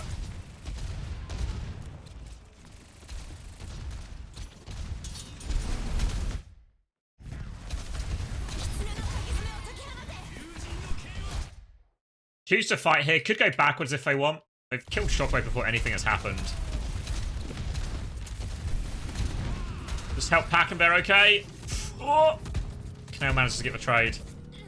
They've got it though. Alright, good blade in the end. Good retake. Don't see how Shocker's really died. Just get knifed. Yeah. Catch and fucking poke. Doesn't die to anything in particular.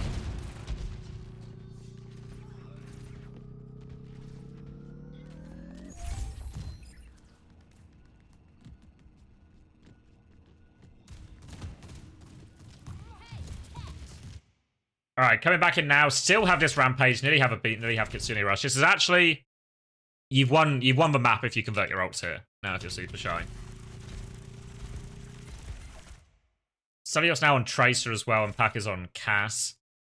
And I guess it's okay. I don't know. I think the previous comp should have been fine. It's maybe a little bit like a little bit nicer into a Pharah now, but they're gonna start slow.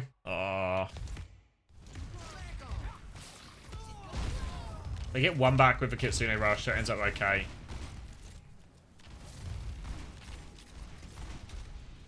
No Kiri though, so they might have to commit quite heavily. They're going to beat in and look for Shockwave.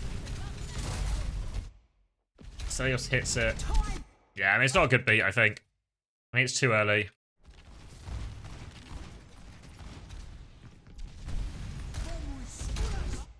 I don't know if he was worried Pack was going to die. I think Pack's okay, though.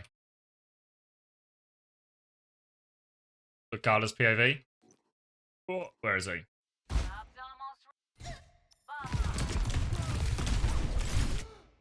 That's a classic Lucio gap. He gets booped.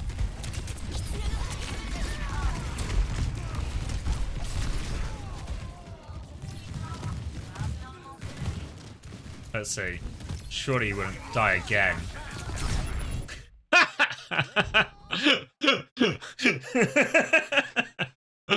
You guys are not getting another beat in this game.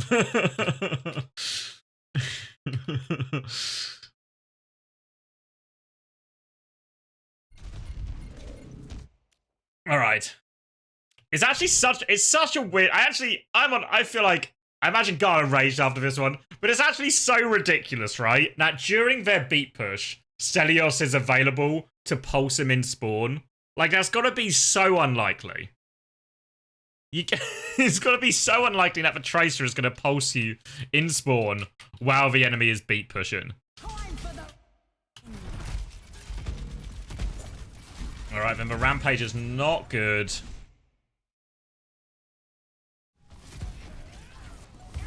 Oh, they still get the kill though. But yeah, this is I guess it's kind of a position Shockwave was sort of talking about, where they're just like really hard to contest.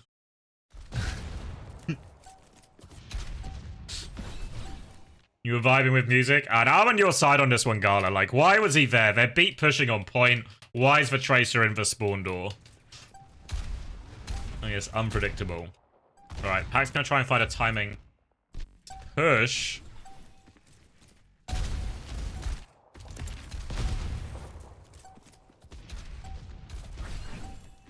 Does Pack just see him?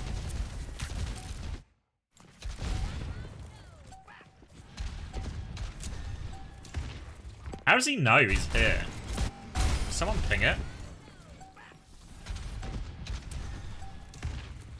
I guess he wasn't planning. He was planning. Pack was going to go do his own push, right? He was just going to do his... Yeah, he either heard it, or he was just going to do his own push, right? Heard the voice line? Maybe. My volume's quite low.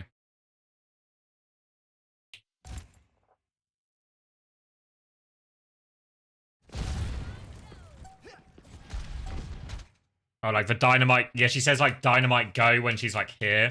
Maybe he does hear it then. I guess it could be either, right? Either way, he runs into Shockwave. Wins for 1v1. And now Sauna has to get the touch, which is going to be hard as fuck. Yeah.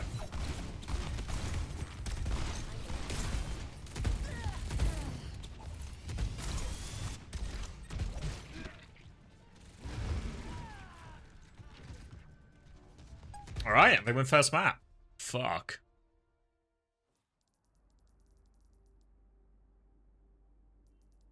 Oh, hold on, I've lost my fucking cursor.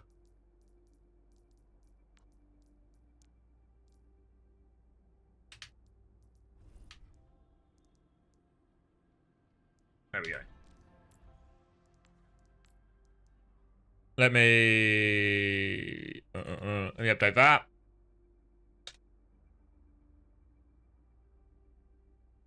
Surely that's wrong as well, right? Fuck. Miss the days of a FACEIT HUD just not fucking working.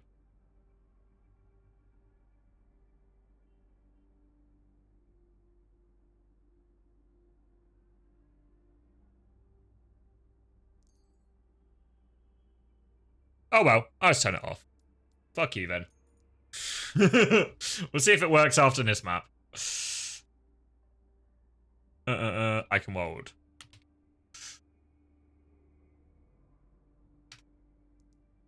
Oh. Wish I was literate. Okay. Ready for battle. Yeah, no, I imagine we'll probably still see a lot of the same type of comps. I don't think there was anything there that really felt like it couldn't have worked for Virtus Pro. I feel like they dealt with a lot of the more difficult ults, like the support ults, quite well.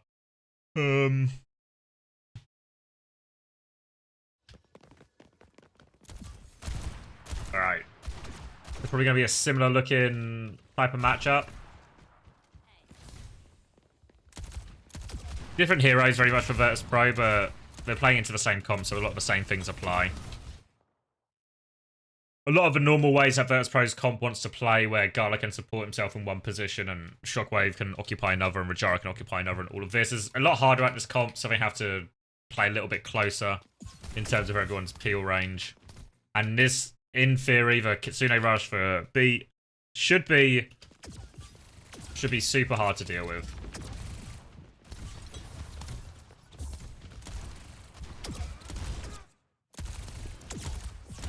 Rock onto Hitori. Force them all back in. They're kind of contained.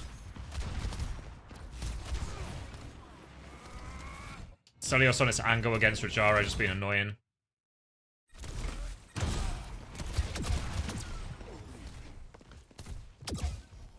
I think there's probably like a...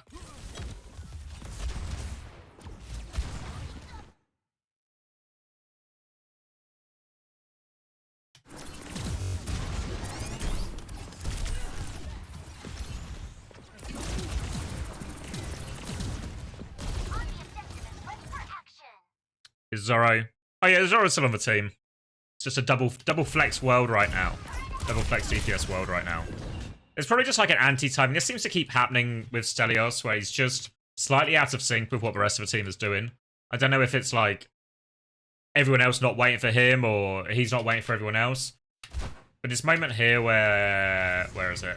Like when Hitori makes this kind of aggressive move onto Gala, right? It gives everyone a chance to push their thing. But if I look at Stelios' situation at this moment, I've got no stickies, I've got no beam or something, you know. I'm not quite ready. Whereas actually what's going to happen is when they put pressure on Gala here, all of Virtus Pro, they're going to flip this way, you know, flip away from the danger, essentially. And they flip straight in to the Echo's, like the Echo's line of sight or the Echo's path, because Stelios doesn't have any of these cooldowns. He's not really ready to take advantage of it, you know, like, can you imagine if he was able to, like, fly properly now or something, or sticky, even as a sticky. But everything still kind of goes Supershy's way, right? They clear Gala out, they force them all into one position.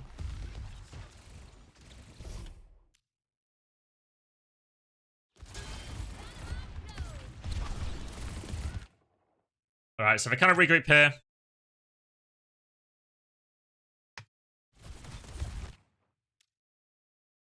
They're going to try... They try and walk forward here, Virtus Pro, to try and clear. They kind of realise that, like, if we go to the overhead, what Virtus Pro kind of realise is that they're actually kind of fucking surrounded, you know? They're in the fucking... whatever it's called. A Pentagon of Doom. So, they try and move... They try and clear one of the sides. They try and push one of the directions while they're in here. So they try and go, like, a cross point, move forward. They're going to try and pocket Gala as they walk. don't know if this is the optimal. I feel like Stelios is probably the easier one to kill here. If they choose to walk backwards. They have to lamp Gala out. Vittori will lose mech for it. Oh, fuck.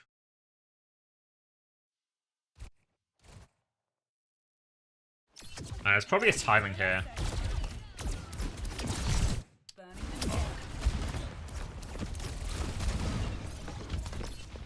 Oh. Shockwave's so low, actually.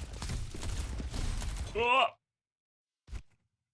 I don't know if Vittori could have preserved her mech any better.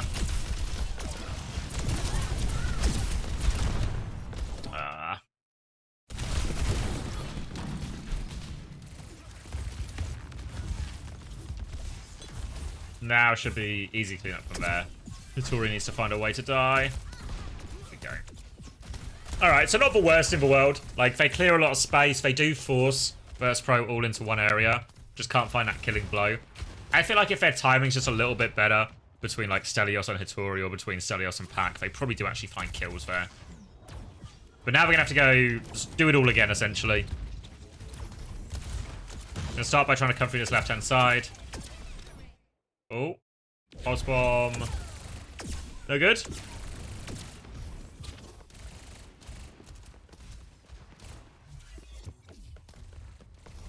Alright, trying to play very aggressive. You see Rajara's just trying to walk into everyone here.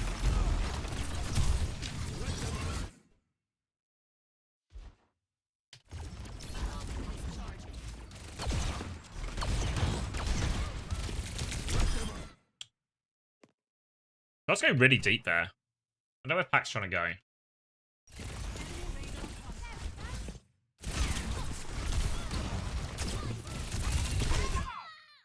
I don't really know. I don't really know what his problem is.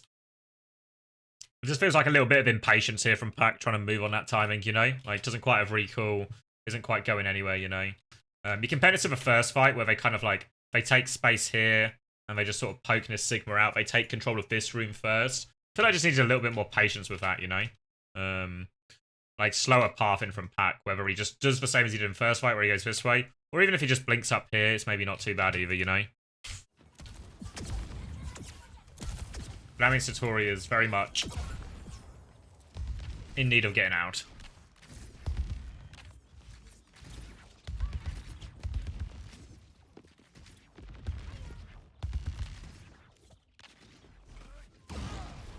Alright, so again, same thing again, they have to try and clear a bit of space.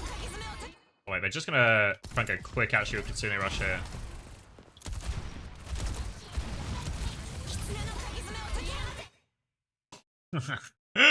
Just fucking explodes, no?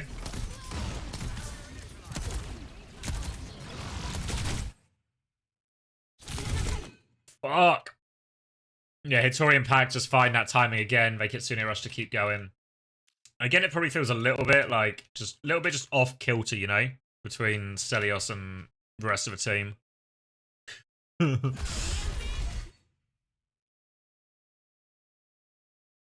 Gala's going to try and turn with Ilario. Finds the opening, actually. Oh, fuck. I mean, these are the timings we talked about, right? Like, the Kitsune Rush and the beat timing should be, like, real just fucking slam dunk situations for Supershy in this comp. And to be fair, they use the Kitsune Rush, they get 1 kill. They get more kills. Rajara's going to try and turn with Flux. Oh, slippery. Just over. Alright. And it took the kind of support ults to come through, but they do cap out.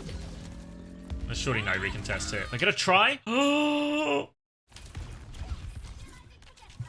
Bob's boot. Bob isn't touching. Someone needs help. Someone needs so much help. So much help. EC9s. Oh, such an ambitious one.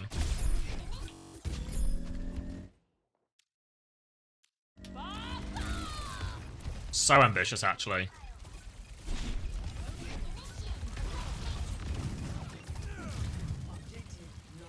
They're probably all going to die here as well, right? As a result.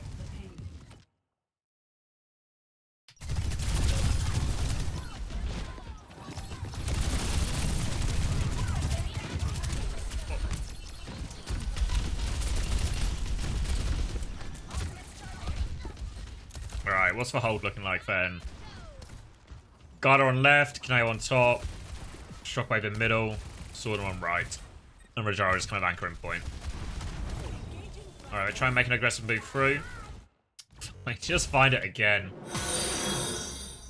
Oh, thank you, Portanova. Fuck me. It's just D.Va, right? Like. Whoa.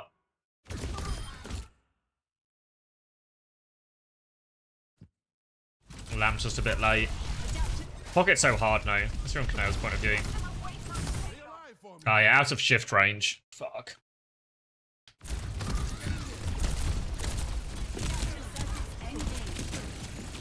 So I mean, to be fair, that's where the success. That's where they found the success so far, right? They actually just find a timing and Hitori and Pat connect, and if they can do that, they just get these one bops. Oh, the scoreboard updated wrong for whatever reason when it was pulling through, so we're gonna try and bring them back after this map.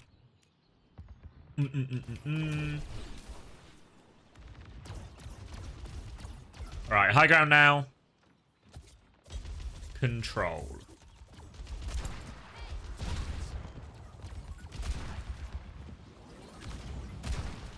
Hacker's hiding close to Pulse Bomb. Stadios an angle, and we're just going to keep forcing point. Not getting flamed yet, Hitori. Oh.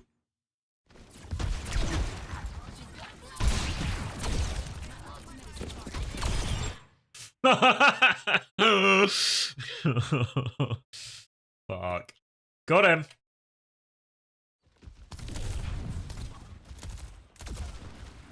That's just going to be a reset again. Oh no, we're going to double down. Oh, just again, right? It's just the same thing. This is what we've been seeing more of Hitori. Steve is just finding these one-shots. Fuck. Feels like Rajara's even there now. I don't know how much of this is like, you know, these ones where we see like, we've seen like Hitori and Pack in his one-shots. How much of this is maybe like on Rajaro, especially now he's on D.Va to solve. And he's like on point, doesn't get there in time. Now a self-destruct, boot back in onto Rajaro. Rajaro's gonna have to remake as well. Won't get into it. Oh, it's getting really messy now.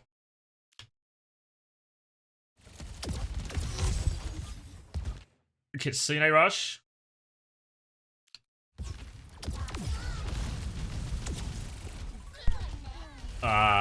Here we go. Oh wait, we're still getting kills. It's a shame Portanova died for it, but we still get cap off this now.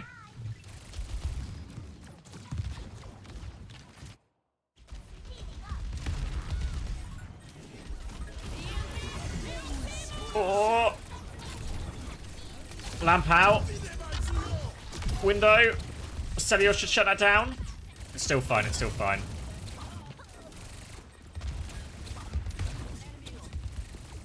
Alright.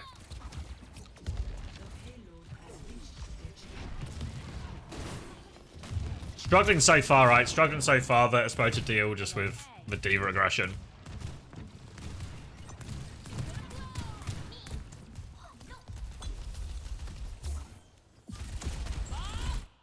Alright, Hitori makes the aggressive move. Gala now playing with the shift. Don't know how Sauna dies. Oh, where am I going? Here. Nope, here.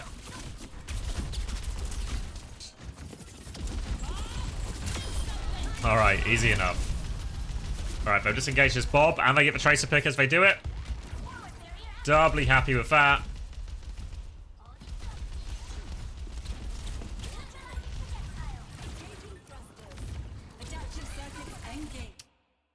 I'm not the only person, no. I did stream a lot of them in Season 1. I've not streamed any in Season 2 so far.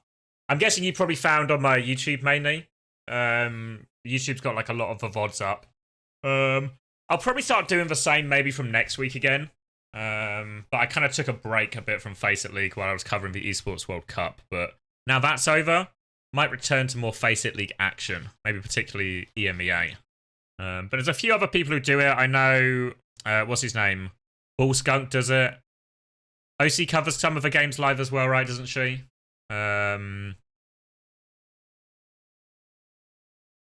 Zeroid streaming all the Supershy ones. I imagine Zeroid will probably do the Gaming Gladiators ones as well. So there's a few people. There's not a lot, to be fair. But at least season 1, I got through the majority of them, and I'll try and pick up some of the slack as we get deeper into season 2. All right.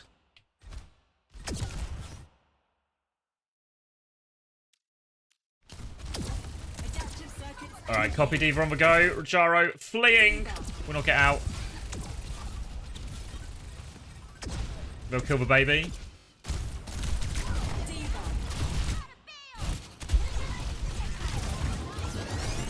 And this is what we were talking... Alright. Not to bring up Diva's ass again, but this is why we were talking about Diva's ass. Right? Because this exact situation where Hitori makes an aggressive move, Rajaro is forced to react, right? Because otherwise these people are getting one shot like we've seen him earlier on, getting one shot. Then what happens is this opens up Diva's rear for Stelios to just hit like max damage, you know? And you can see Pac's going to be doing damage as well. And then they have the copy to keep going, so they're able to kill the baby and everything going through as well. But that's kind of like the general theory, right? If you can get the Diva to turn, you can really punish her.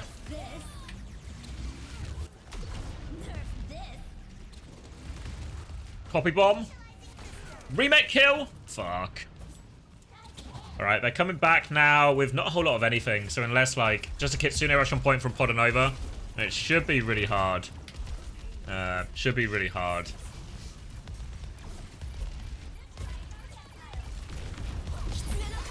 Shockwave back on Venture. Now the Kitsune rushes out. Stelios finds one. Only a trade for it, though. Pulse Bomb. TP'd out of. Just need to deal with this Tracer and they'll be okay. Alright. Alright, alright, alright.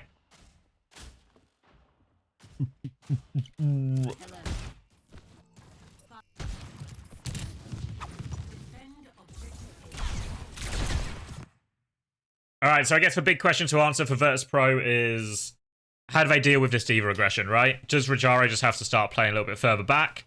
Do they just, like, you look at how they played on Lijiang Tower at times, you know, I know they were with, like, Ramattra and other heroes instead, but they're able to keep Rajaro a lot closer to their backline and just keep the Diva Echo Tracer kind of dive in front of them the whole time.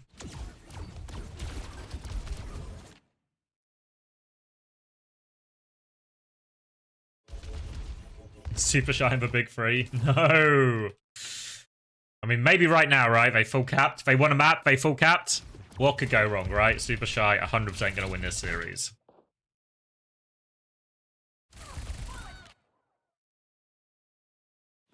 Oh, fucking shockers again.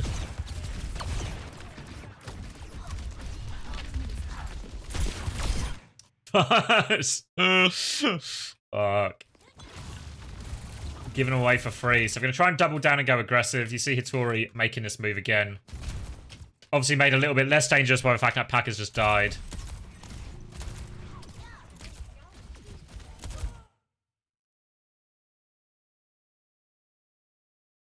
Stelios going to get caught as well.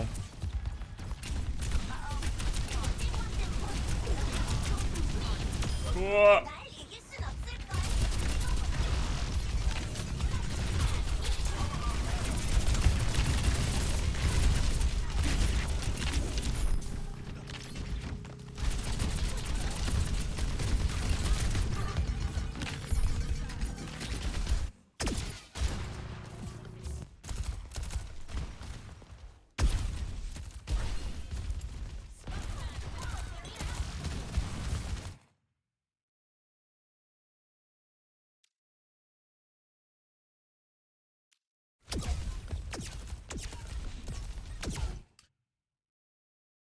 I don't know if any of the VP guys are still here as well, but I feel like in this comp, is it not better for Gala to, like, try and stand in the way of the Diva?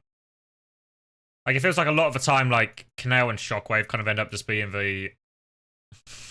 trying to be the anchor. Or, like, just at the back.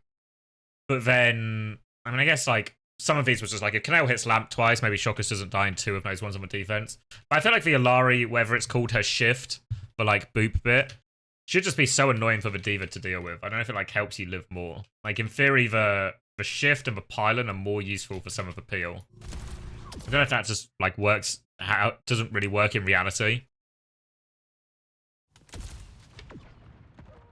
But I don't know if it solves some of these problems. You think she still dies because of Matrix?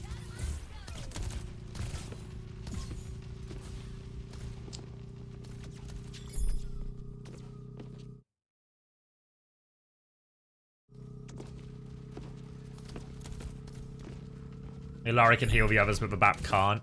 Yeah, I was just thinking more for the shift, right? More just like when the D.Va like flies in, if you just get booped back, does it just take enough of the damage away? But I don't know, maybe it's too scary. Maybe the Ilari just dies instead anyway, you know?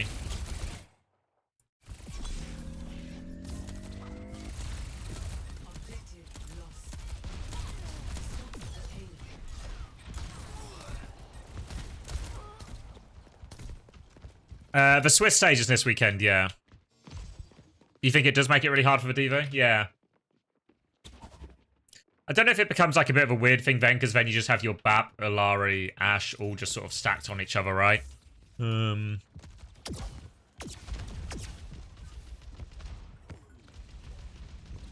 know, we'll see a little bit more of it. Alright. Fuck. Rajaro's just finding the kills now.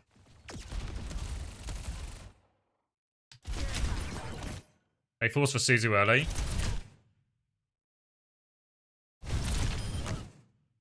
Just catches Stelios as he tries to fly up. I think Stelios probably just goes too early, right? Okay, maybe not. Everyone's just going on different directions, right? I guess maybe this is a good illustration for, like, how annoying for this is Hitori. Oh, I guess he's using it more to pardon me. More to flee in this scenario. Doesn't really manage to flee.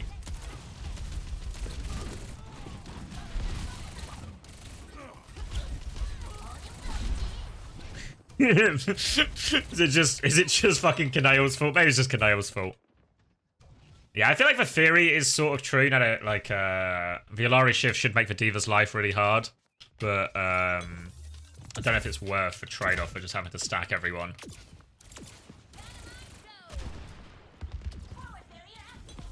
Alright, Kanail's at the back of the map. Look how wide. This is literally...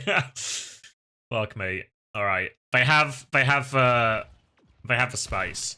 So in theory now, I mean, in theory now this should be too wide, right? Like, if I'm looking at this from Supershy's perspective, one of these people should die, you know? Probably Gala. Probably Gala should die in this scenario.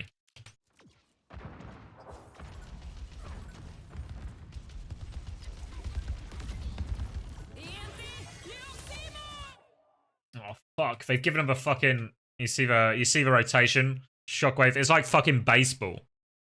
Gala moves to the next base. Shockwave moves to the next base. And now they're kind of chasing nothing, you know, and Sauna's able to find the kill. Oh.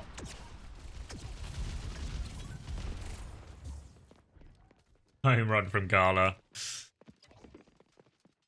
It's just the wrong choice of target from Supershy, right? Like, I believe if they go on Gala there, he probably just dies, and then they can regroup and go again, you know?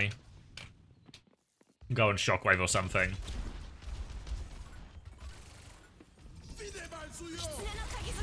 Alright, they window for point. Kitsune rush in exchange.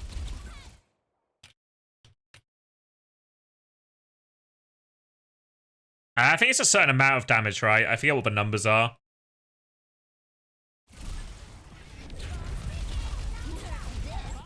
Unity starts on defense. Fuck. It's alright. You're about to save it with this Poco Bomb, so I'm sure it's okay. Alright, eat the Pulse Bomb into Poco Bomb.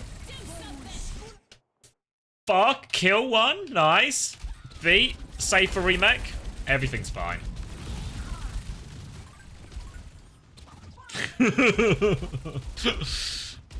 Never in doubt.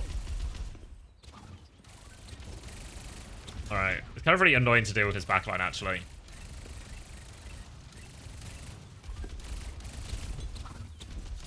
We need to try and find a timing to do something about his backline. So we'll just lose over time. Ah.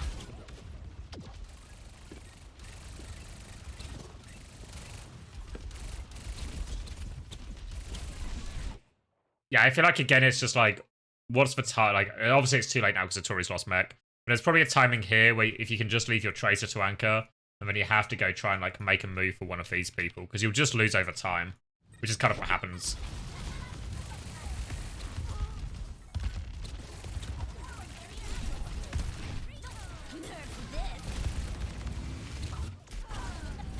Remech on point. And yeah, like I imagine if we rewatch that fight from like Kaneo or Gala or Shockwave's POV, you'll see like one of the easier fights they played. You know, they just get to stand there, shoot some stuff, press their cooldowns. No real pressure or challenge onto them.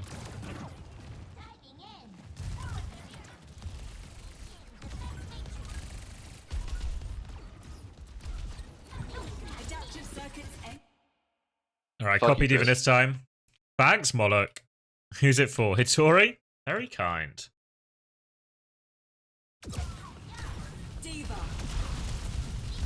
Alright, so the aggressive move comes. Maybe Gala was alright. Maybe it's all Kaneo's fault. Will Kaneo lamp somebody before they die? Not today!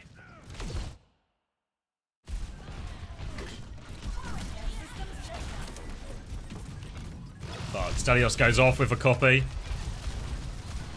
I mean, to be fair, I think they kill them all there anyway. It's kind of actually a pain.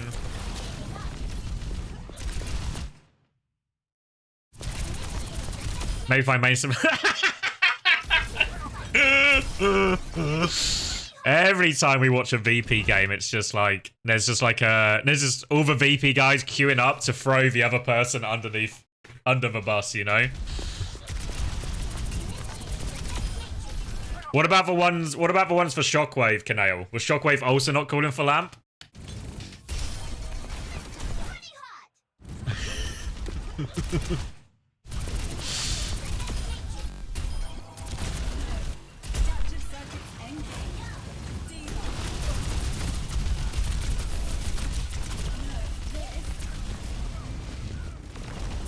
Oh.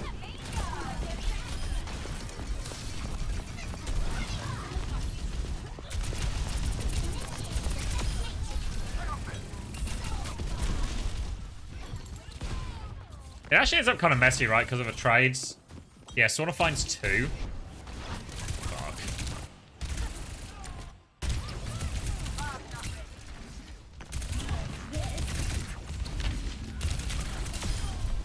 Ah, just a bit slow, you know? Just a bit slow.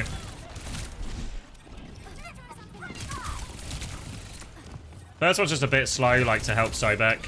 Yeah.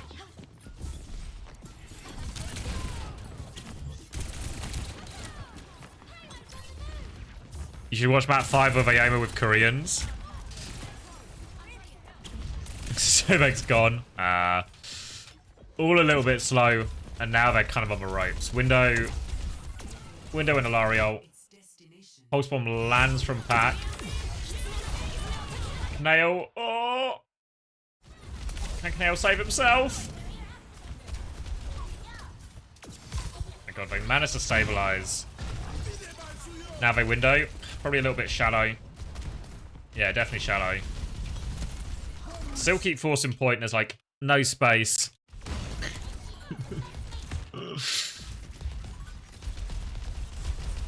No space, so the window doesn't get anything. But to be fair, the beat's bad as well. It's just like an exchange of bad ults.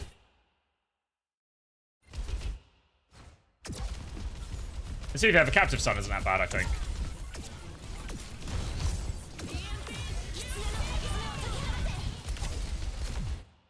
Because they get Tsune Rush here. They can't really push with it because they're all like nobody wants to trigger the captive sun.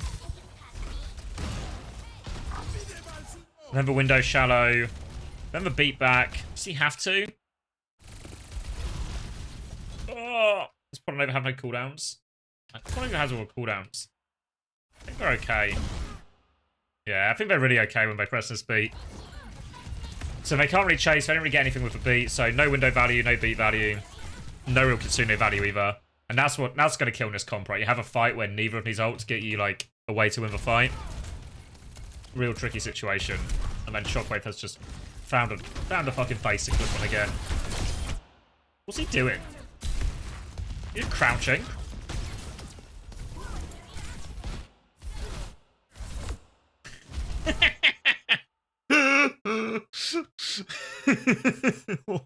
Why is he just... Is it to avoid the dynamite?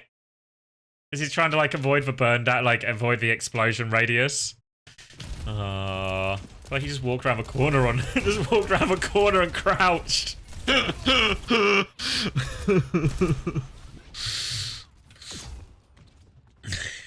Fair to say it didn't work out. It didn't work out, unfortunately.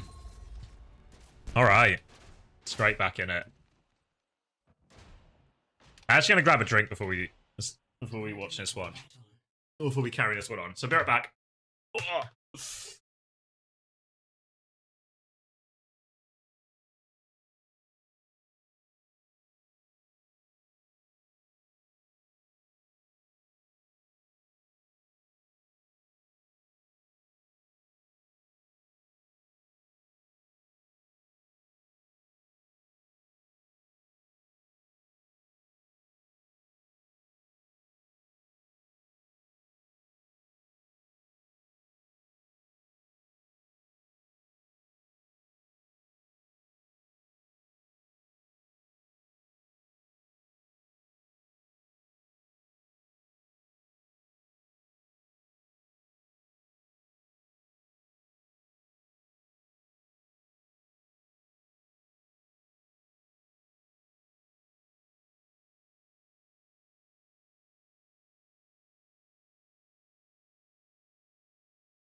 I'm back.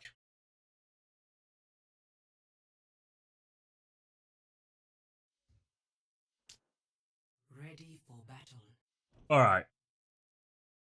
Similar again. Similar again.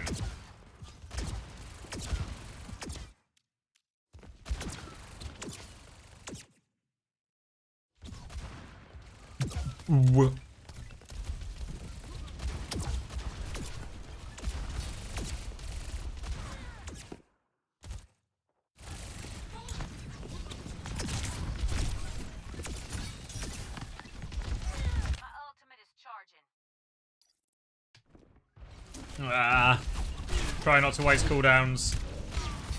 Just Shockwave, right? Finds the early damage. When we cast Supershy games? Don't know. I'm probably not going to cover any this week. Any FACEIT games, that is. But I'll probably start covering them next week. I just have a peep at the schedule and see what games are actually happening. I mean, I'll try and do a lot of them live, because I feel like that's it's just better. Because even though I have to use the delay, which is worse for me, I think it's nicer for people to be able to see and watch the games live. We'll give you a follow back? Fuck.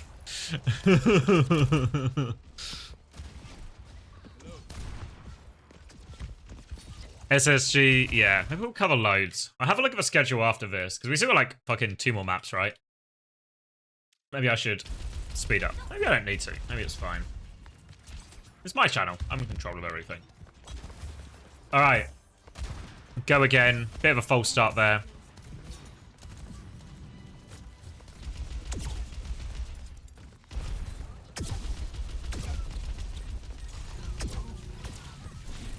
Alright, Rajara getting so much done here. This is kind of, I think, I can imagine Hattori probably maybe feels a little bit like she's alone on this dive. But part of the reason she's alone is because Rajara is doing so much.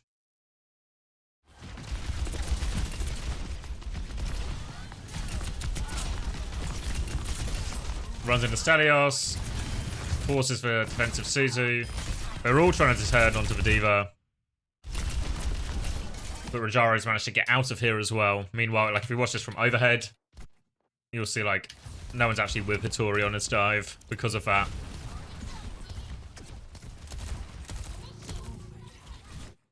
I actually just lose my health so quickly, right? Just end up in the fucking the trifecta here of damage. I mean, obviously there's probably like better places to like stage and stuff or find like a D peak, but also really have to touch points so we don't see so we don't see 9, so yeah, rough one.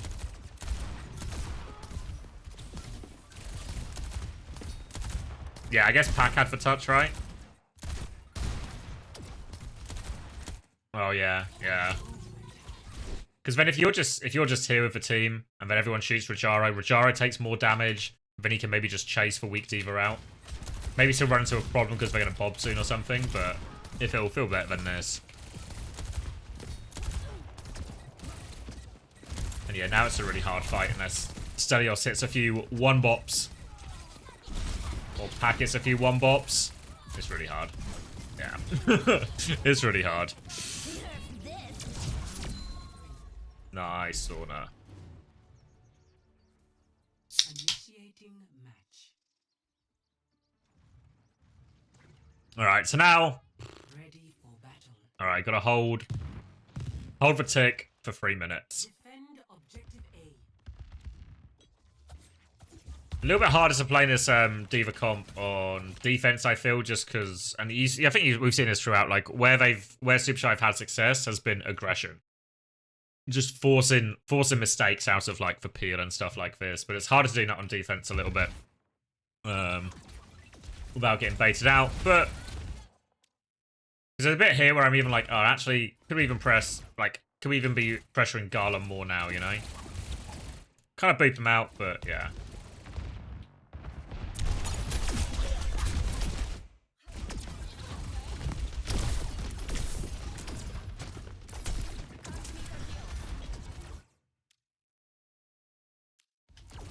This is like a weird hold. I don't know about like the Lucio Tracer here, it feels like they're kind of like Sobe's just out of a fight kind of doing nothing.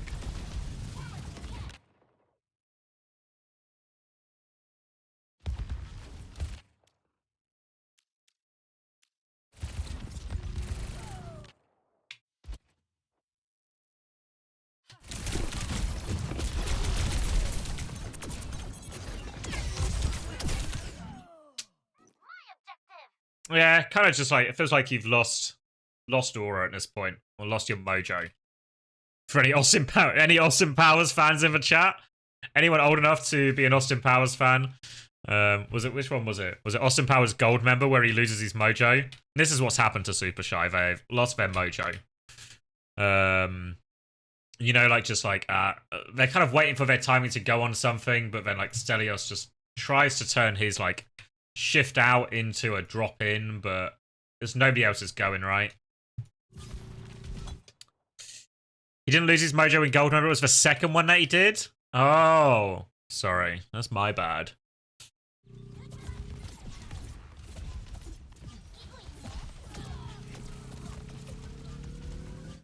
If they trade one, alright. What's the state of play? Rajaro's forcing point, which is going to cause huge problems. Yeah, it's just over. Yeah, what's the first one called? Was it just called International Man of Mystery? International Man of Mystery, The Spy Who Shagged Me, and Gold Member. Gold Member was the one with Beyonce with it? Beyonce in it? Is that right? Is that the one Beyonce was in?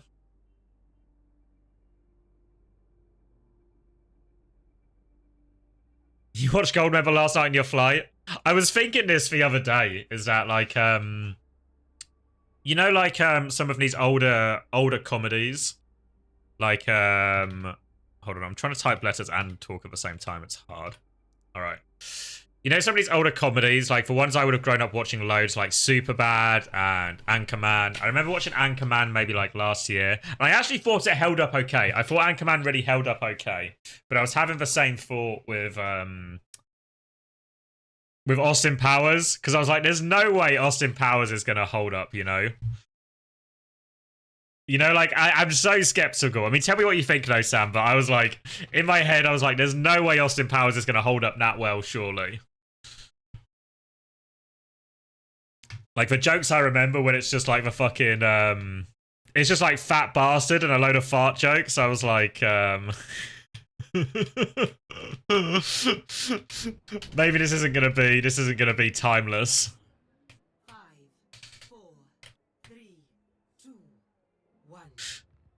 Objective unlocks in 30 Flashbang again. seconds. Oh. Had some pretty racist parts. Fuck. I see. I see.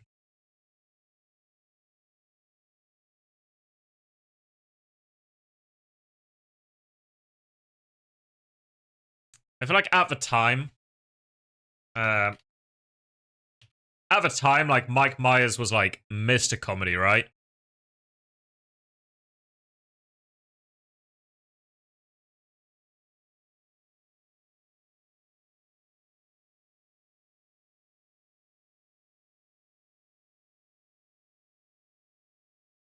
He's about to have a free wave box. Yeah. Yeah. Yeah, I can see that, yeah. Maybe couldn't quite get through the through today.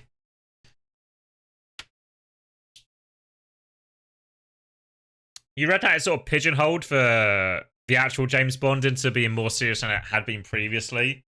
As in like, well, like Austin, because Austin Powers did the played on so many of the tropes and the cliches that it forced them to lean further out of it. Where can you find codes? I have the link somewhere. Don't I? Don't I? This one. Here we go. If one of my mods is good at their job, they'll pin that somewhere useful. Oh, there was a 5 mapper between... Wait, is this an old... What order are these games in?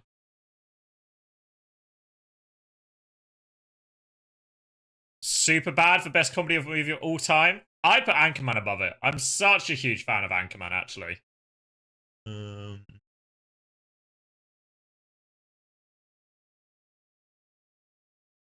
Nice, Juby. Never watched it? You should, Sauna. I think you'd enjoy it. If you enjoy Superbad, you'd probably enjoy Anchorman. I think that's fair to say.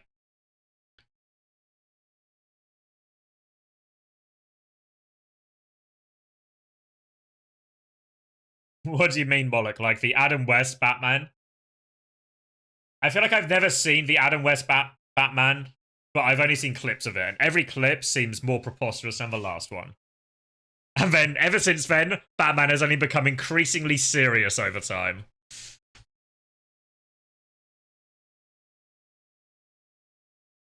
Alright, what am I doing?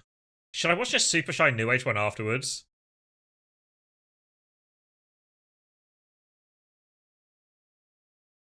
Fucking 5 mapper.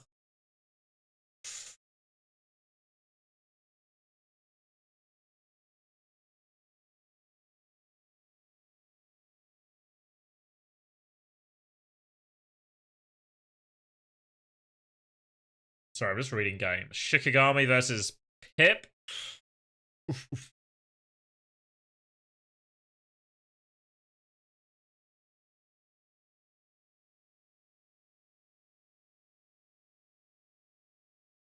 The airplane movies, yeah. I mean, I don't know exactly what, because I feel like I watched them when I was young. I can't really remember them. But I can see that.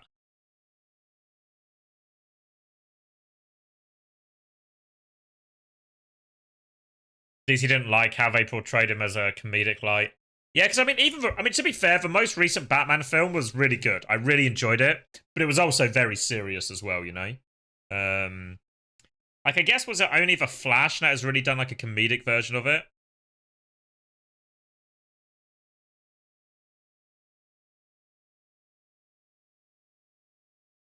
Was it the Flash? Whatever that Flash one was, you know, where what's his name?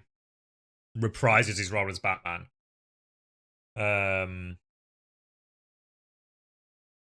That was kind of fun, but I think it's the first time Batman's been kind of fun, you know? Alright. Michael Keaton? Yeah, thank you. Yeah, like, I enjoyed that, to be fair. That part of the Flash with that camera, I thought that was all very good. It was pretty funny. In what was otherwise maybe not that good a film. But I'm not here to review Batman. I'm here to review Supershy. Let's see if my overlay works now. Confident it will.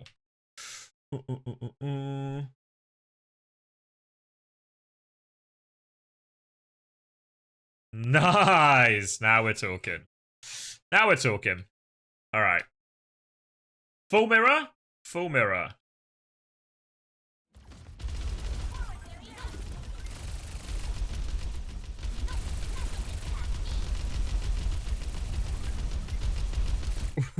We actually do have a lock-in emote. Believe it or not. This is why I have to do the casting, because when I do the casting, I lock in, you know? When I do the casting, I lock in. When I don't do the casting, when we just want to talk about the game a little bit, we end up talking about Batman for 10 minutes. It's Batman and pegging and fucking... other such nonsense. Alright, a classic diva gap. A classic diva gap. Right, Rajaro's going to make the first aggressive move. They're just going to try and dive here. Again, I still think there should be, like, more of a direction here for Sauna and Shockers to walk onto the diva. You know, like, to exploit the fact that this diva has to turn. I feel like that's how this would maybe look a lot more in the neutrals. Because in an ideal world, what you want to do, like, what the Diva Echo are really good at is fighting the Echo battle. But I feel like, realistically, it's hard to always find those openings, especially just straightforward and neutral. So maybe a lot more of it is just played through, like, Diva space and Diva getting these slight off angles. But it feels like Ittori actually gets the better of that. You see, Pac is literally playing fucking, as the fucking co-pilot. Pac is inside the Diva right now.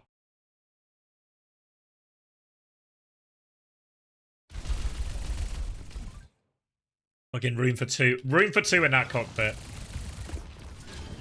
And as such, Hittori, it's easy. Like, Hittori takes 0 damage, right, while any of this. And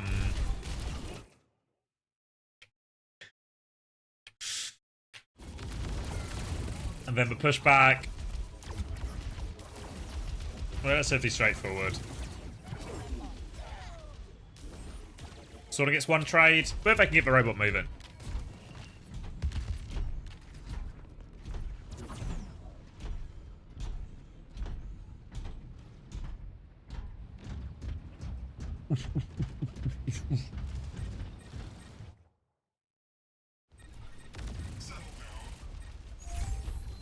Alright, another neutral, no real ults on the board.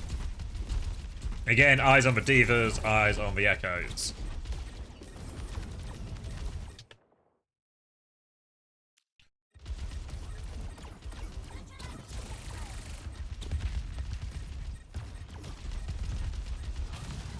Oh! Celios is going to catch a bunch of sticks. Yeah, just kind of out of nothing here.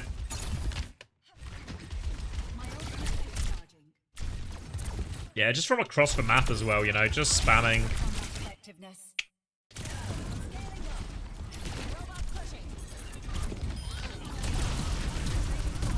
Then we all chase. Will they get any more? Maybe. Really keen to get the mech if they can. Chasing the way out. Is Diva better here over Winston? I don't know. I'm a big believer in the Winston over Diva still. This type of matchup. I think especially if you do like Anna Brig or something with it. I think it can be pretty effective. So I'm still a Winston believer. I think the bubble's so much value. But I think it's a lot closer than it used to be. Like, it used to be you'd only play D.Va if you actively did not have a Winston player. But I feel like it's much more even now. But I'm still a big believer in just using the fucking bubble. Alright, it's a really similar thing. Alright, so we see D.Va is so annoying. I know, right? Because here we can see, you can even watch it in slow-mo if you want. But you can see Rajara's going to sort of like pocket Shockwave in here. Shockwave's going to try and force the Echo Duel in all of this. But you can see Hitori is there trying to mark it, but honestly he's kind of marking a beam. Just trying to deny the pocket or the Suzu onto the Echo here in the trade. Rajara trying to make the same move onto Stelios as well. They've managed to find the Suzu through it all. But the copy D.Va is too much. And I guess this is ultimately why Shockwave chooses to make the aggressive move, right? It's like, there's a few ways this goes for Shockwave.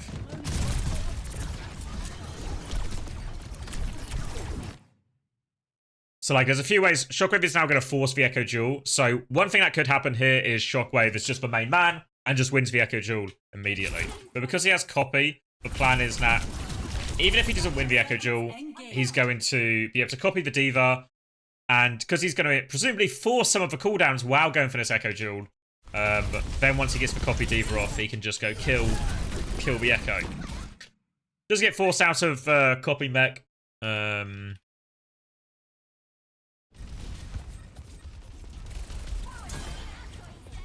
Rajara manages to get back. Everyone gets out of it. And they don't really... Did they beat that as well? I guess both teams beat it. Adaptive circuits engaged. D.Va. Oh, yeah. It just ends up being the worst of both worlds, right? Because they beat to save Stelios. It doesn't save Stelios. So now they just apply it down. And they've used their Kitsune Rush to sort of go forward. But Gala is going to be able to get the beat off here.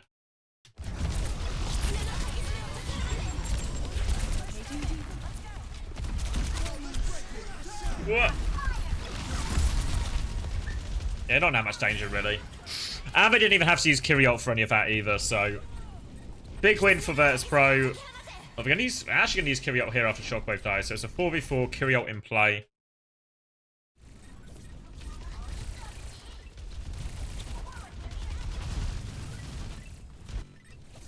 You'll get beaten copy.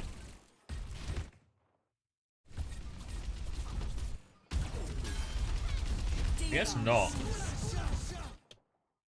Oh, is he just not quite out of the mech in time? It's like half a second late. It's actually so unlucky he doesn't get beat, right? You're right, because if he gets that beat, he probably gets mech back, and then he probably he's probably selling copy for a bit, and it all just feels a little bit safer and a little bit more organized.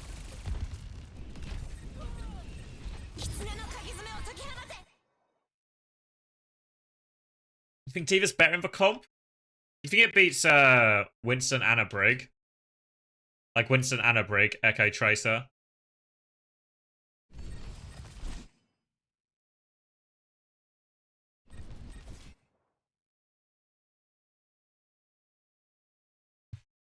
Yeah, I'm such a believer in the bubble. The bubble gap. You just like bubble and trade on the D.Va a lot. It becomes really hard for the D.Va all of a sudden to do anything that useful. Winston's better? Yeah. Alright, so now it's a 4v4. It's in rush going though. It's hard to find kills quickly often in this combo.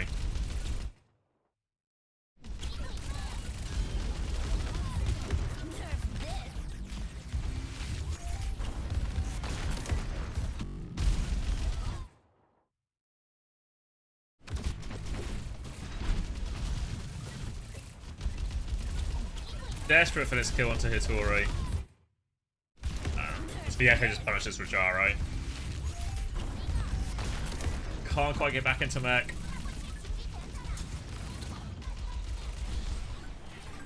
It's just a dogfight.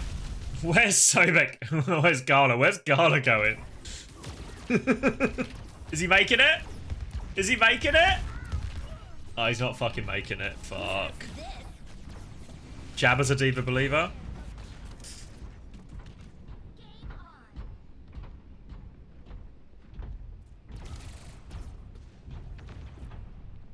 You mean if they swap Winston and a Brig? Like if they swap all three, you mean Shockwave? I mean, yeah. I mean, it's really rough to do. It's really rough to do, like, mid-map like this.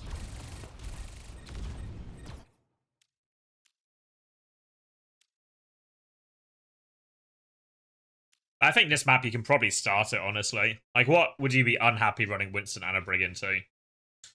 Dunno.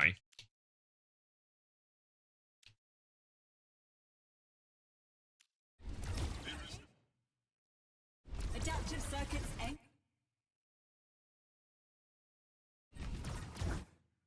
So for play, get Rajaro on it, mate. Get Rajaro on Winston, that'll be fine. I swear I've seen Rajaro go off on Winston before. In like one of the old London warm-ups or something. Maybe that was a fever dream, but Rajaro's got it in him.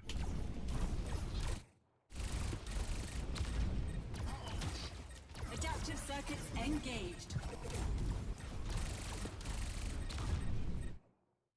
Your team is Engaging thrusters. Adaptive circuits engaged.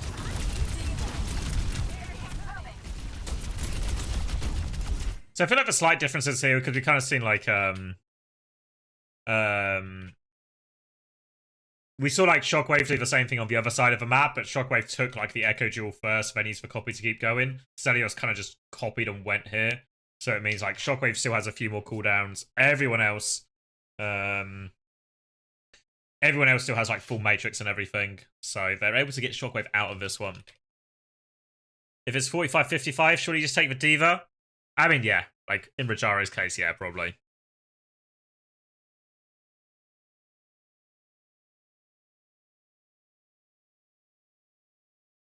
Yeah, I mean, I guess what's also true, would anyone other than Ents actually want to do it in EMEA?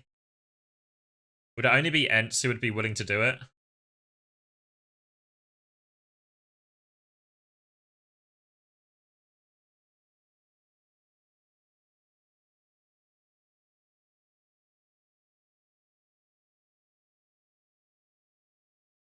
You know? Like, yeah. So obviously SSG are happy to Winston, right? But Anna Brig is not really... They would much rather Kiri Lucio, right? I mean, I think the Kiri Lucio, like, versus, like, Kiri Lucio Winston versus Diva Kiri Lucio, I think doesn't quite feel as powerful or as, like, one-sided.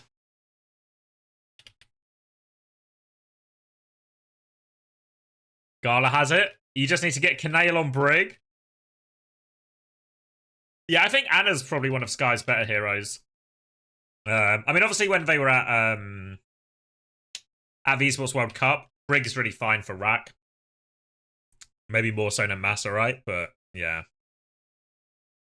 Thoughts on Aoma? Well, I don't know how you say it.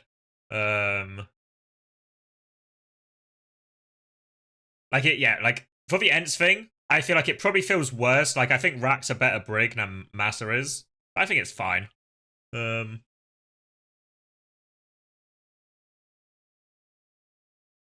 the Aoma stuff, I don't know. It's so weird to me, right? It's so weird to me because I hear they have money, and they have like a yearly budget, and they've back-ended the budget to the latter half of the year, right? So they put all their kind of spending their money more in the latter half of the year than the first part of the year, which I think makes sense. They've got a facility and they've imported 2 Koreans. All right, makes sense. One of those Koreans is Top Dragons. All right, makes a load of sense actually. Yeah. Top Dragon, great fucking import, right? Dongan, I'm not sure why they would have imported him. I think, and I guess the bigger question is what you guys are saying as well, right? Is why not? If you're going to invest for money, let's shoot for the stars a little bit more, right? Like, why not pick up one of these existing cores and add a couple of Korean imports or something? They wanted Pelican first.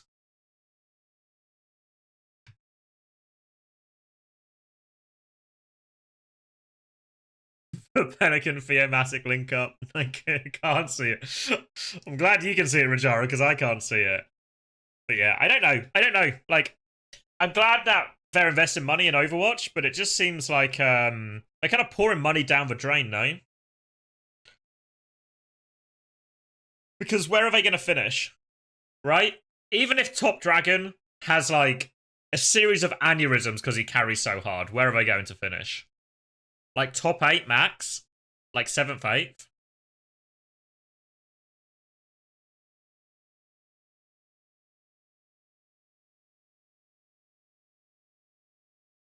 They're not investing that much. Yeah, but it's still like, it's still more than most teams are investing, right? Like if other teams have $0 and I have like whatever it is, like $8,000, I've got to back myself to win that, you know? Like if you start on $0 and I start on $8,000, I've got to be able to build a better team than you. If I don't do that, what have I done with fucking 8 grand or whatever it is, you know?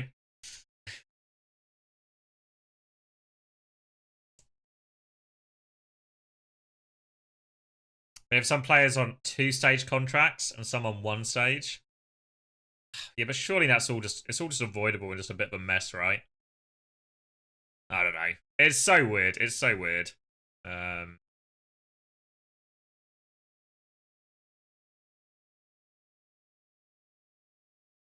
like most contracts don't have a lot of protection. Even our Overwatch League contracts in like the last year didn't have a lot of protection built in for the players if you all decided to like, just fucking shut up shop or cancel the contract for whatever reason, you know? We'd only get like a month's salary or something.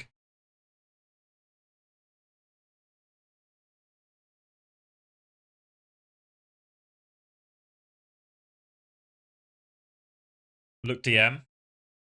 Can show you something. Better not just be fucking nudes.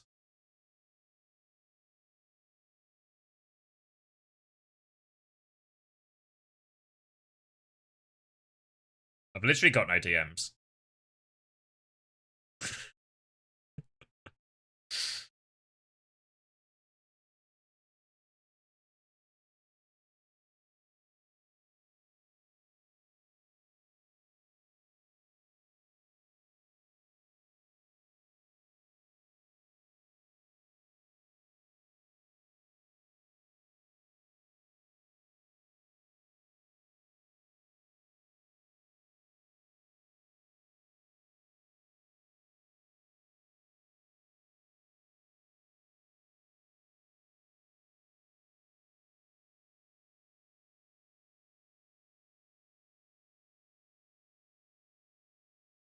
Oh. Okay. Alright. I guess from, in my opinion, it's respectfully disagree. Respectfully disagree is gonna be my response to that.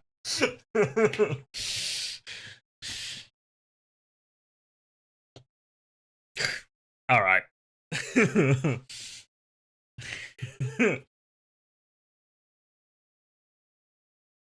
I mean, the long and short of it, I think I can say this because I think this was already like technically public. Is you can kind of infer it is they obviously have faith in the roster, right? They have all the things we're looking at and saying about the roster, where it's like, why don't they just upgrade all these players? They clearly don't feel the same way, one way or another. And whether you think they're right or wrong in that, I guess that's obviously where the debate is. But I guess it's their money at the end of the day, right? Their money. But seems a bit of a waste. Do you think anyone's ever going to put Top Dragon on a decent team? Like, hold on, let me open these fucking... I feel like Top Dragon, for the quality of player Top Dragon is, he's got to have the worst fucking Liquipedia in the world, right? Oh wait, can you guys see it? If I put it there, you can see it. Like, fuck me. There's an O2 blast in there, right? There's an O2 blast in there, right? But come on. Come on, just one good fucking team.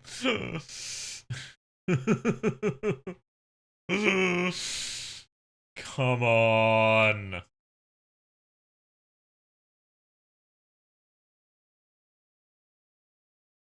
Just what? Just one top team for Top Dragon, you know?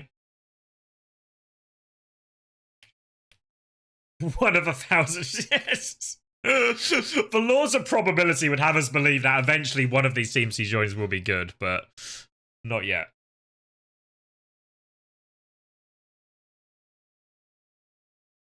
Top 2 finishes? Yeah, but are we not going into the depths of history here?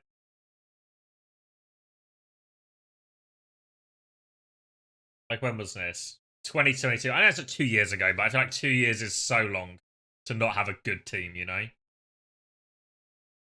When did he leave there? Like mid-season?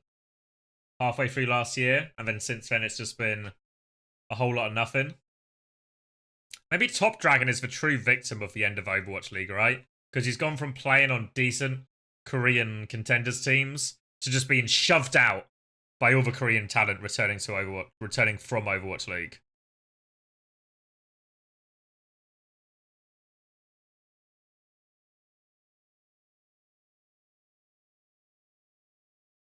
You need Proper to retire? You know, you should sign him. Just somebody like Zeta Division.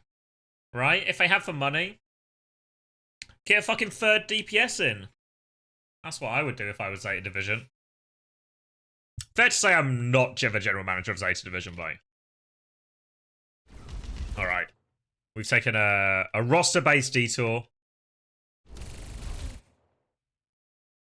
And what we're doing. Oh yeah, we're talking about Echo Engages, right? And how Stelios maybe rushed this one compared to Shockwave. Shockwave did a full cooldown trade beforehand. And then committed with a copy. Stelios kind of committed on the copy as like the first thing used. We were able to pocket Shockwave through everything. Hack does find the Pulse Bomb onto Rajaro, so they're going to hunt that one down. Stelios will drop a copy bomb as well. So we'll get Rajaro's mech out of that. Hitori going to dive in too. Kaneo is low. Alright, a little bit of splitting. A little bit of splitting, but they're okay. They've even taken the lead, and they've got both support ults. Alright. All about the support ult trade. When was this game? I want to say... I don't know. A week ago? Wait, I can actually see... When was this? Oh, wait. It was recently. I'm pretty sure it was this week. Maybe a day ago? 2 days ago?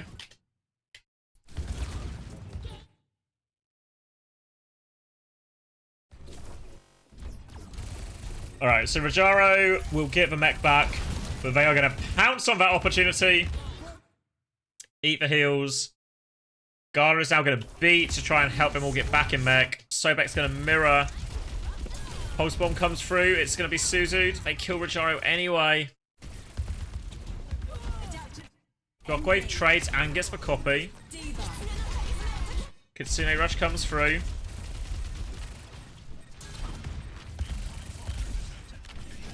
Slide, like, all over the place a little bit, just in terms of targets here.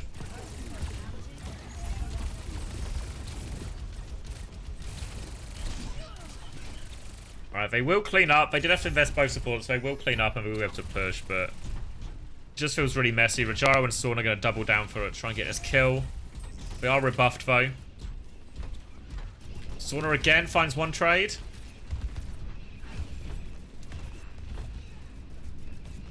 Gala dies. Oh, he gets the no way he gets the remech in this. Sauna's actually run. Let's watch it from Sauna's POV. Because it feels like everything goes right. Like, all the opening decisions are all correct. And they get success from them. Here, Supershy. But then what happens is, as this mid-fight goes on and on and on and on, it just seems to be a disconnect between who Supershy are doing, what Supershy are doing, who they're going on, who they're clearing, and Sauna is the beneficiary, essentially.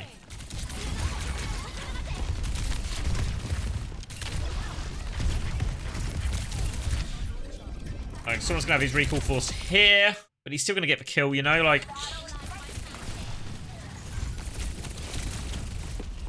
Then Pack's going to turn on him. Sauna's going to get out again. They force for Suzu. Another recall. And gets the kill.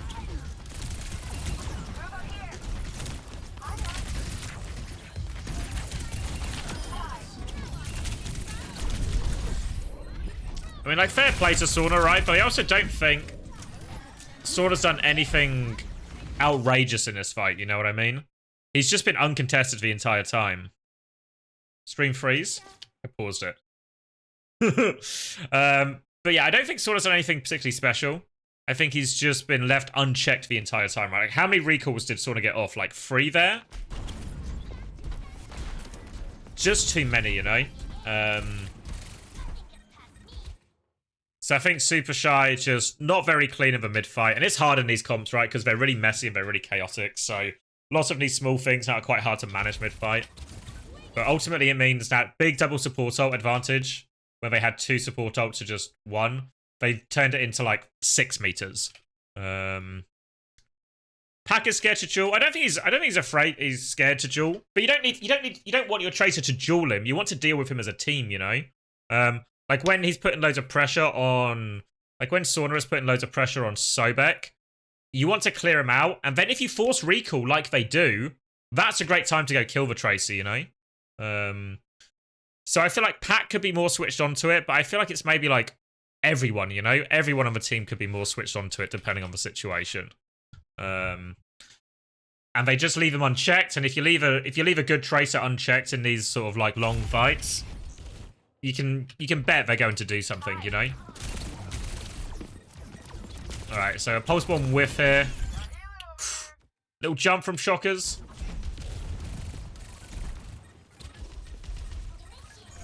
And now, support our advantage here for Virtus Pro.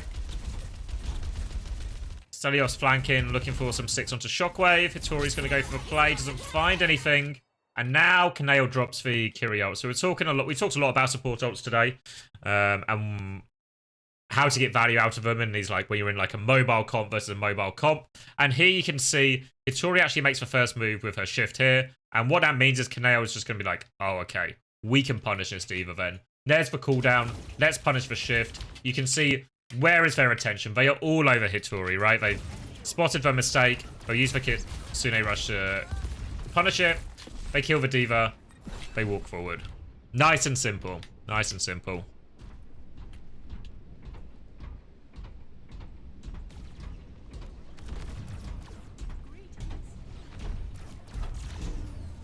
They'll get cap off that, and now they can fight for lead. They do have a slight beat advantage. Supershy, the way this should go is Supershy will have to start with copy, but they should be able to get to both their support ults during this. And as long as they can keep most of their team alive and get to both these support ults, we should just see them win. Alright, so starting, let's get our eyes on this Echo duel, right? Because it seems it's a fundamental part of how this goes. Ball sticks onto Stelios as he chooses to fly in. It's like high risk. Obviously he has copy, so he knows he can get away with it. Oh! Diva. Yeah, Stelios just finds... So yeah, tries to force it through, gets the copy off, and you can see Hitori now obviously knows Shockwave is the primary target. Rajaro is going to try and peel for Shockwave. But it feels like Stelios just loses Shockwave here for a second. Like, yeah, just loses Shockwave, can't get him. Shockwave somehow lives. Now Hitori going to try and turn her attention onto Kaneo. And you just see how now we've got, like, Hitori on one, Stelios on another. All just feels a little bit, like, split in terms of timing-wise. I mean, it's not the end of the world if you go on different targets, as long as you're going on them at the same time. But, yeah, Shockwave gets away. Oh!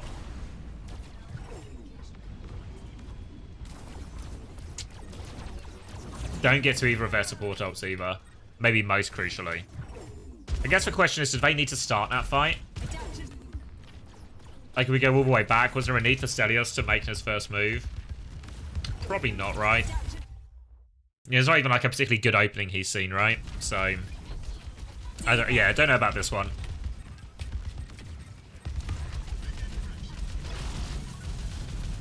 Then they just can't find a kill. Can I still have all these cooldowns as well? And still has TP and everything too.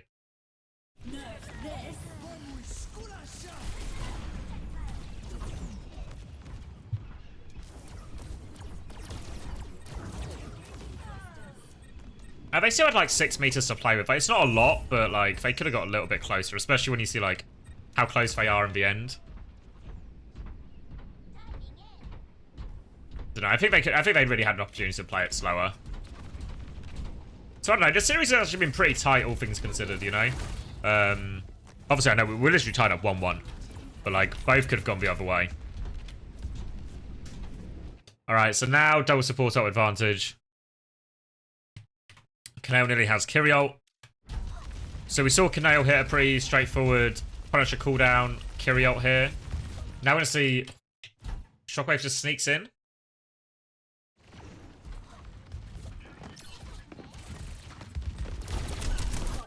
Oh, yeah. Looks like someone maybe hits the dink, like maybe Kaneo or something hits the dink at the same time. And they just catch it before they even know.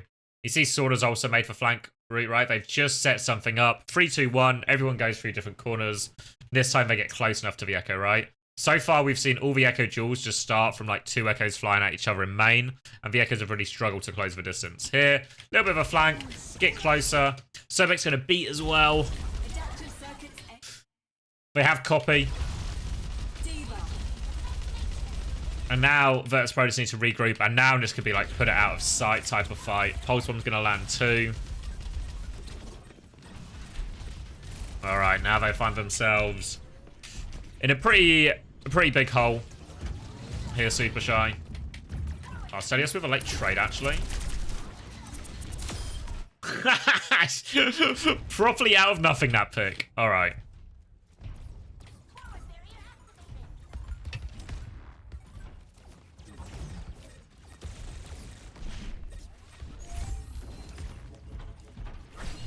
Alright, sort of stuck behind here with no recall. He's giving him the slip. He's giving him the slip.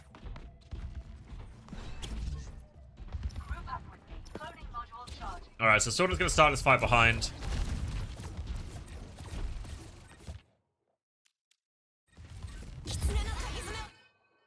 Whoa, Stelios just marking the flank.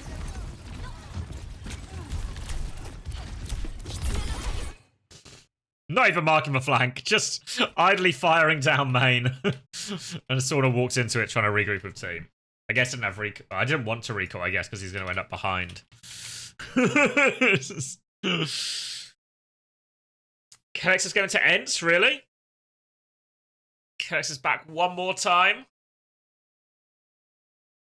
One more time. Yeah, solid pickup.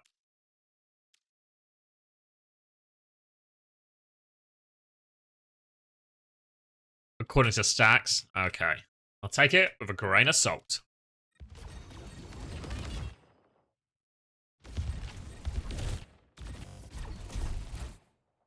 Alright, so the Sauna pick comes out of nothing. But it's such an Overwatch moment, right? Like the absolute anti-timing of Stelios gets a pick out of nothing as Kaneo drops in his support ult. To be fair, this time I don't think they really have a cooldown. They do catch... Wait, is it Stelios they go for? Oh, let's move. Yeah, he still has shift. Just ends up going a different way. Thank you, Doors. Thank you, Sion.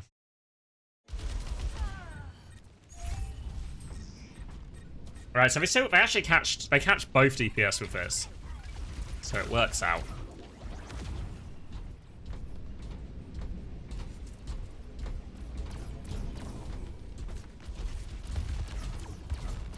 Alright, Kirio advantage now for Portanova. Oh, did they just catch Stelios again? Oh no. It's just unraveling, isn't it? Unraveling. And close my eyes. Oh no. Where are we? Oh no. Yeah. I mean, it certainly feels like these 5 people are not all on the same page over like what's happening or what's about to happen.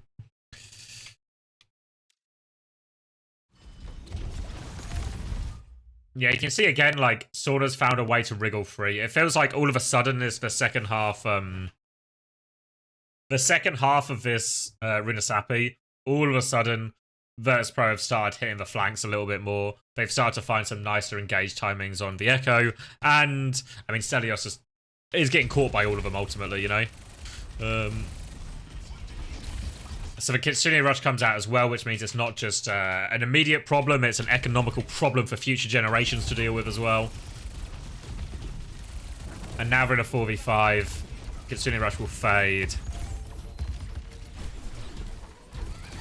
But we forced all the way out. Pack's gonna catch all of the stickies. Oh, they're pushing so hard. They pushed them all the way back.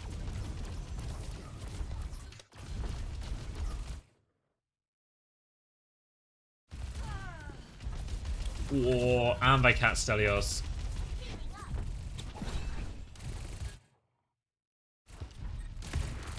Oh. And they have to bomb. All just free value for Virtus Pro at this point. Don't commit any ults, I think, if you're Virtus Pro. Are we going to commit bomb? Alright. So Jara just managed to get back into mech. Where's Shockwave? Shockwave's coming on the flank. Forces the TP out of pod and over. Sobek's going to be in. First from kind of everywhere. Gala has beat back. So later beat from Gala. Now the Kitsune Rush over the top. Pulseball to Rajaro. Shockwave with a copy tracer. And now this just becomes these like chaotic mid-fight situations, right? Like who can find the group up? Who can find the team up? In all of this. Oh, is someone actually going to stick the copy tracer?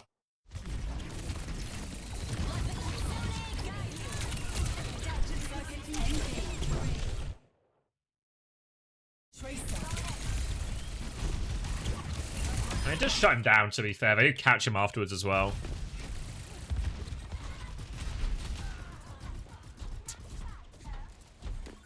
Fuck, Sauna, king of the mid-fights. King of the mid-fights. 4? Does he get 5? I feel like it's going to be a not super impressive fucking 4-man. You see as well, like, Sauna finds this target, right? So he finds the isolated Echo. But you can also tell Sauna is using some kind of fucking verbal communication. Because all of a sudden, Gala comes and joins Sauna on it. And you can see, while the two of them are trying to deal with this, you can also see that Rajaro and Kaneo are also being relatively conservative as well. So it feels like at least... that Virtus Pro mid-fight a little bit more on the same page here. Catches the Echo. Alright. And then, yeah, double tracer pushing. 2 in 1 clip. Give him the baby kill. Fucking Kaneo, what a dickhead.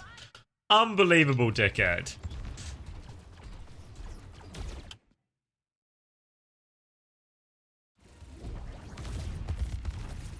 Five if you count the copy. We can. I don't know, I've not really seen that much of Marvel Rivals. I know Dogman and Jake casted it on the weekend just gone. I've not really seen anything of it. From what I hear, it's like a very difficult one to watch.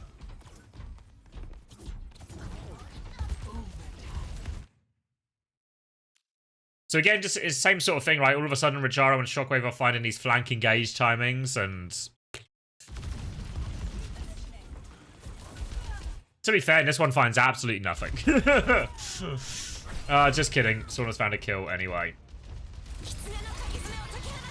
And now it's just, yeah, now it's just chaotic. All these trades are a real pain for him, because you see Stelios has to stay on cart here when this happens.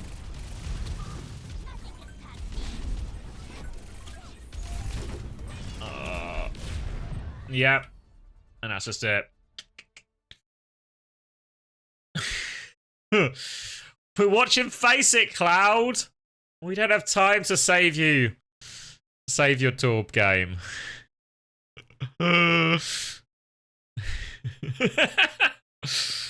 Wait, Scion's on it? Wait, you said you were on it, Scion.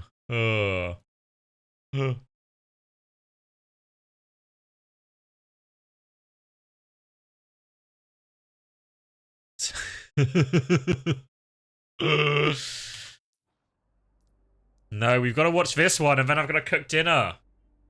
Oh, wait, I actually need to go put dinner on now. Can you guys wait?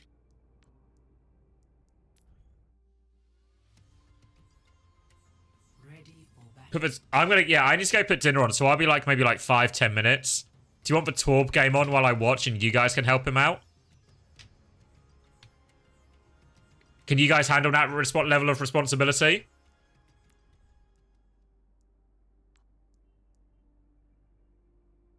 You can? Alright.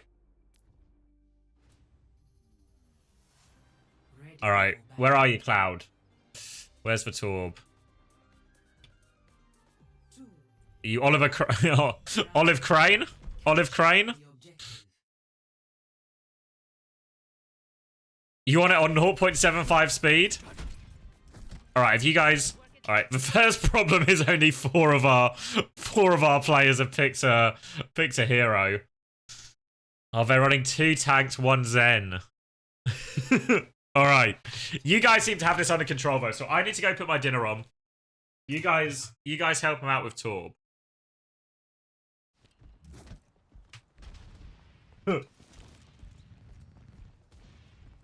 Keep my phone. Oh.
Completion date.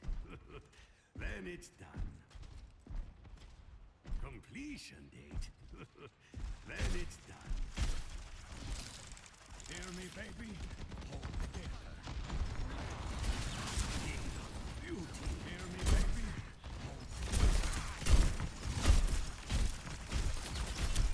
Holding my turret.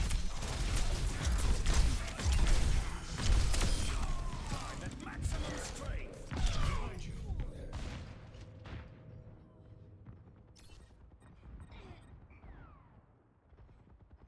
My ultimate is charging. Personne n'échappe à mon regard. Bend the point. Hear Strike me, as one. baby? Hold together.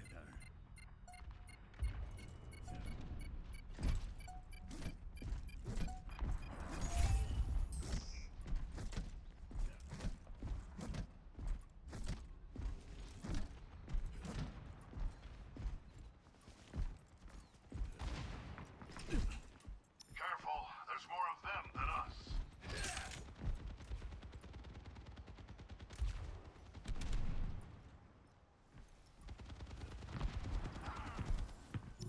objective.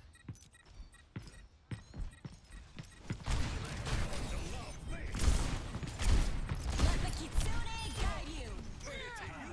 Into the iris. So myself.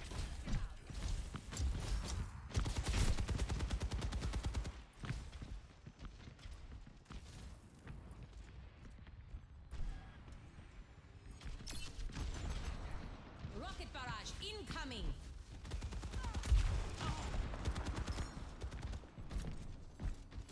I'm overloading.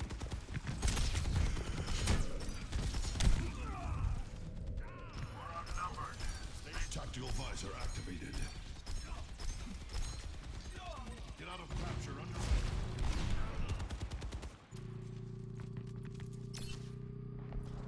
Back down. Not a chance.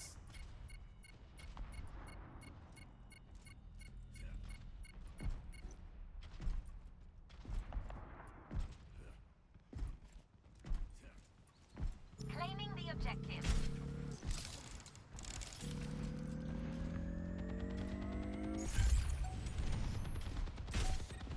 Hold down the fort.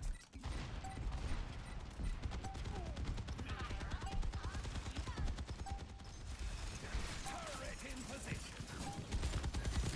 Turning up the heat. Defend the objective.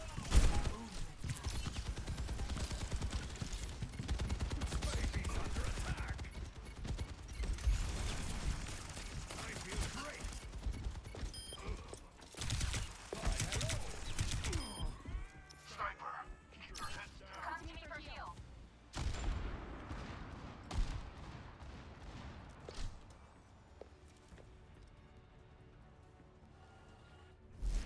Score 1-0.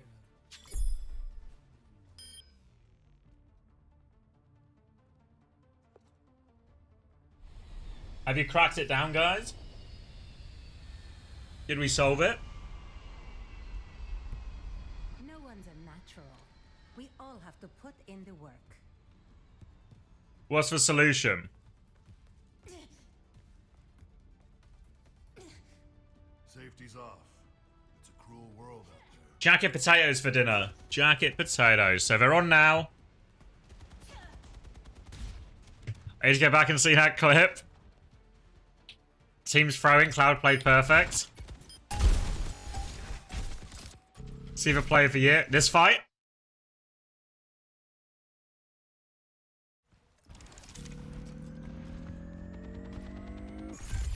I'll see it. Alright. Hold down the fort. So we're only 4v5. This seems to be a problem. It's going quite well considering we're only 4 people. Turret in position. Turning up the heat. Alright, making some money moves. just ignoring this soldier. Where are we going? No, don't do it! We can win!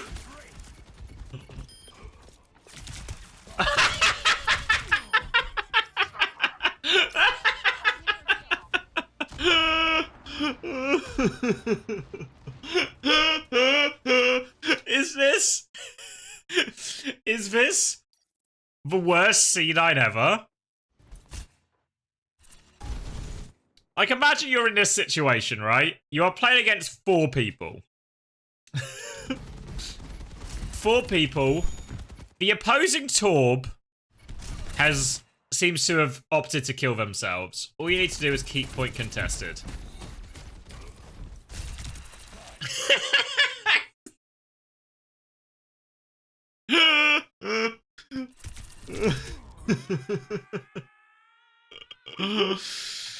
Fuck.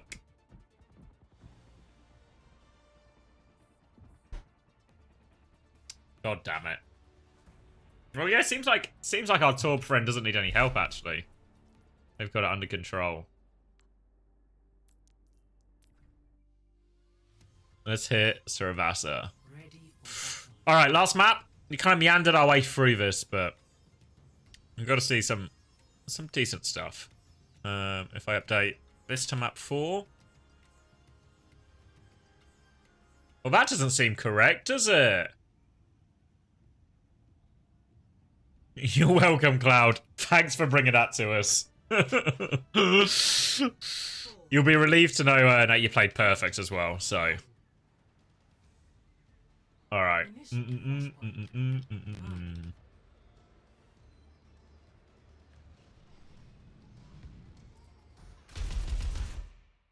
So we're going to see more of the same from Supershy. Sigma this time. Oh! Susie wants to sell Stelios. They're trying to pocket him out. They do pocket him out of it. Alright, they do clear everyone. Can they catch Gala? Boot back in is good. Oh, classic Lucio gap. What am I putting on my jacket potato? Probably just cheese and butter. A simple man. Bit of salt, bit of pepper. Cheese and butter. What do I have with it? What do I have? I just have salad with it. Jacket potato and salad. No beans. No, I'm not a huge baked bean guy. So I might just do jacket potato and salad. Often I quite like having, if I have like a pork pie or something. Pork pie is very nice with it. Or a quiche or something.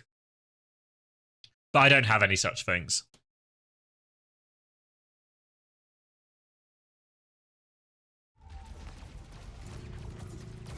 A lot of heartbreak have a lack of beans. I mean, so I'd eat beans. So say you order a full English from a restaurant and it comes with beans, right? In that situation, I'd eat the beans. But I'd never proactively go and get beans or proactively add beans to my meals, you know? If something comes with beans, I'll eat the beans. But I'll never proactively go get the beans, you know? I'm not a bean getter, if you understand what I mean.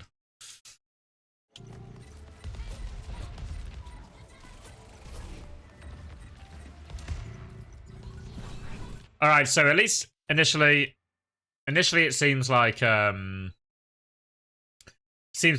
Virtus Pro are very much trying to shift their attention more towards the Echo. And they kind of got it, but they actually get punished on the turn. Even though it feels like in like another world, Stelios really just dies to that. No, I'm not a big fish eater, so no tuna for me. Mushy peas, yeah. Again, like I wouldn't go through the effort of mushing my peas. You know what I mean? Like I would quite happy just have my peas, just have the peas as they were.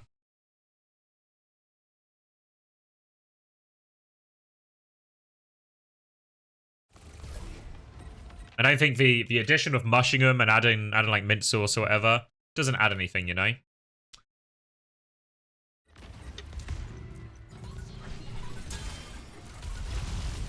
Oh, Hitori's taken so much damage.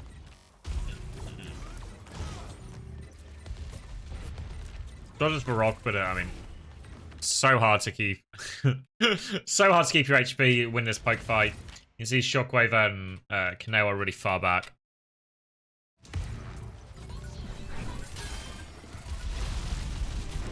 Optimus. No, not right now. Who's that? Who are these people on my friends list?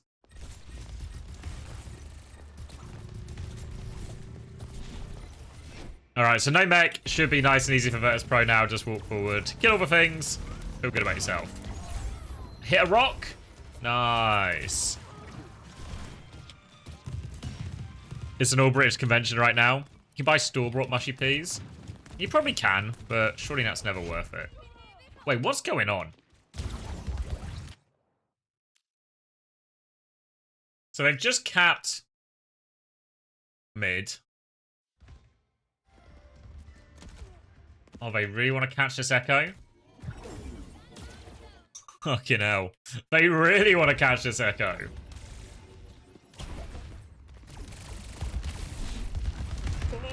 Gala is surely entered for this, but they actually push it into Kaneo's line of sight, but surely Gala gets punished.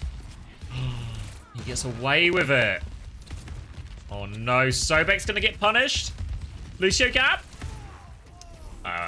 Little bit of help there. Little bit of help.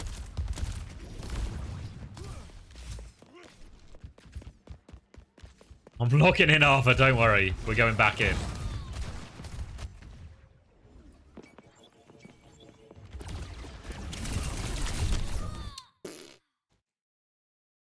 Guess wants to get the pulse bomb attempt off. Doesn't get the pulse bomb attempt off. Alright, so a pretty untidy back and forth. Pack's gonna die as well. Just the same situation. Yeah. Alright, so a tracerless fight. Hitori's gonna drop a bubble onto Rajara. Rajara gets out in front of it, though. That's what you want to keep doing if you're the Sigma. Get out a bubble and back to your team. Don't let the bubble split you. Don't get caught too far away from your core. Alright, now the window. Oh, Suzu saves Hitori, but costs them. And they Kitsune Rush as well. Ah, it's a disaster. Disaster. A lot of it's kind of exaggerated by the fact that because like Pack dies, the touch becomes really hard, so Hitori has to get the touch, and because Hitori goes for the touch, Yuena has to bubble, so then the bubble's just kind of doing nothing. Well, just helping a touch, but doesn't actually get to use it for any aggression. So we're going to try and come right-hand side. We're going to beat through, but what are we beating on? So starting on high ground here, Ash and Bab relatively safe, and you can just see, even if I pause it right now, what are the chances this beat gets a kill? What are the chances this beat gets a kill?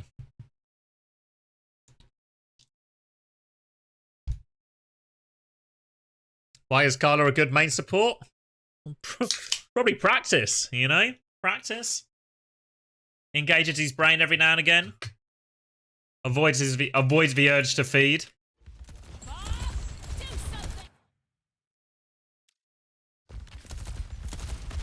Alright, then they bob it. I mean, honestly, they probably didn't even need to bob it that much.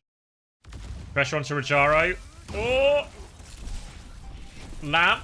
Nice. Rajaro waits for Pulse Bomb. Oh! Stelios makes for play.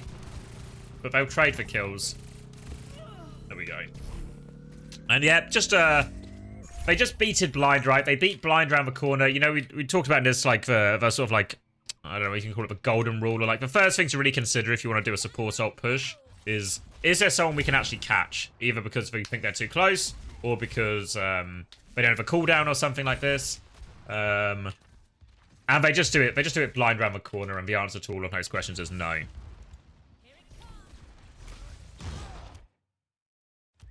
Alright, Pack will get through. They're staging again.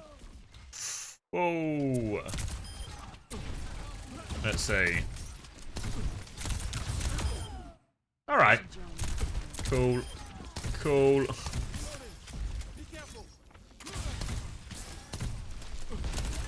Just get caught in crossing for the staging. Easy one there. Wait, is Rajaro... What's his plan? I think they're lamp forced. They might actually get caught. Might actually get caught too close here. Oh, wait, it's for rock? What happened to Hitori there? I was in a tree. Oh! It completes the jump that is stunned. Oh, Hitori does get it. They have to use bubble. And again, you just see this situation, right? Where like Hitori, they've used bubble, they've used Suzu. And all of these cooldowns have just been used to get in. None of these cooldowns are being used aggressively to punish. Like the key targets are obviously the Bap and the Ash. None of them on Bat. So now we're going to copy the Sigma Primal. Again, they're still kind of like forcing it, right? So just on whether Hitori has hands or not. Boop. Defensive beat comes through. Oh!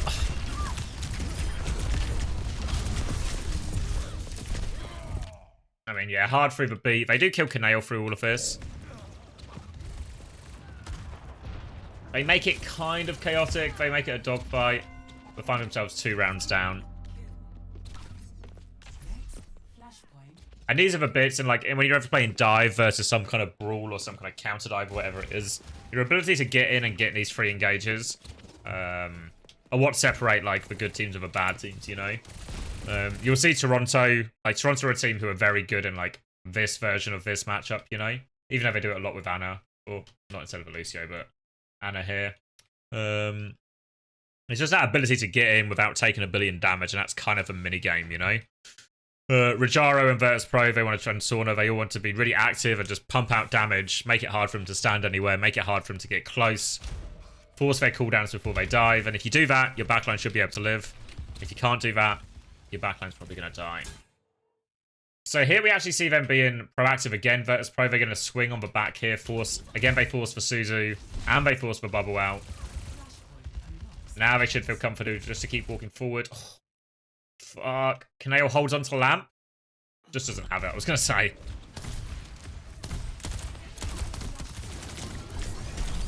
Oh. Alright. They should be able to punish the Echo here. Can he get over wall? No. Stelios will die. He'll die. Here we go.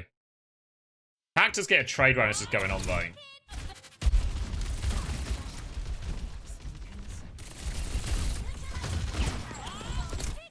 Maybe just a slight disconnect, right? Like, I feel like if, like, Shockwave's going up to, like, peakiness Bob, but I feel like in reality, the call has to be right now, we're just killing this Echo, you know? So, it's probably greedy for Shockwave to try and do this at the same time. Gives no opportunity. I don't know if Kaneo doesn't have Lamp anyway, right? So Shockwave, if Pack hits for Pulse, he gets the kill, but... Whoa, thank you, Zap. Who is Podernova?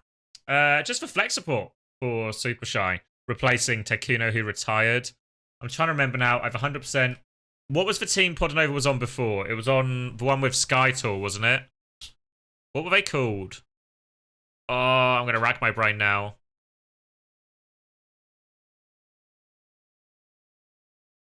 It was a Skytool. Selters? Yeah, I think so. I think that's right.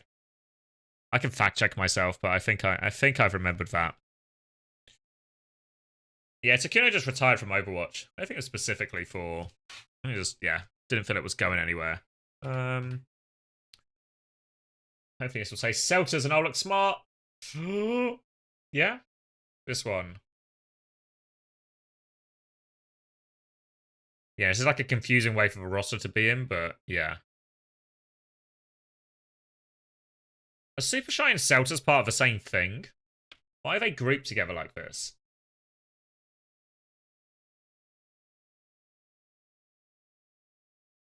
It's partnered with Supershy. What does partnered mean?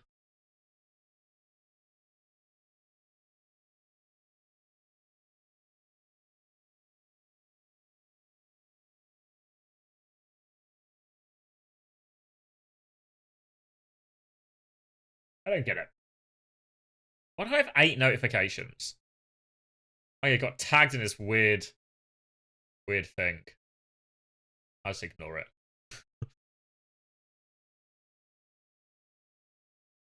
Have I discussed the Aoma roster, by the way? Briefly. Just found the whole thing a little bit confusing. Just wish Top Dragon would be on a top team, you know? Top Dragon, top team, not Top Dragon, bum team. No offense to them, you know? Brave man for showing Twitter while streaming. I'm always just logged into my main. Chris says the same thing, Gala, because I'm just on, like, my YouTube. So, like, my YouTube recommended comes up as well. And Chris thinks that's brave, but, you know. Nothing to hide, mate. Nothing to hide.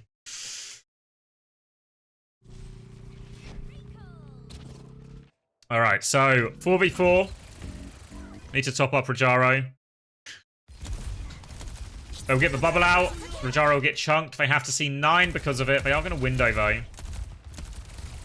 The window ends up balancing out with Kitsune Rush. So it's not the worst trade in the world, but they have to be ready for this beat push. Hitori over the top. They avoid it. Kaneo was going to try and flip the map. It's such a brave flip, actually. They will die for it. But it's maybe not really the end of the world, right? You lose a fight, you give over cap, but you get both support ults out. You come back with beat advantage, yeah. I think it's really not that bad. Shockwave always kills back. Wait, are they just winning it? No way. Piss off. Piss off. I actually stopped focusing. Alright, so they window, and then they're just going to beat push afterwards. So Tori's going to do the jump over. Boop is good by Gala, actually. Kaneo was going to try and get away.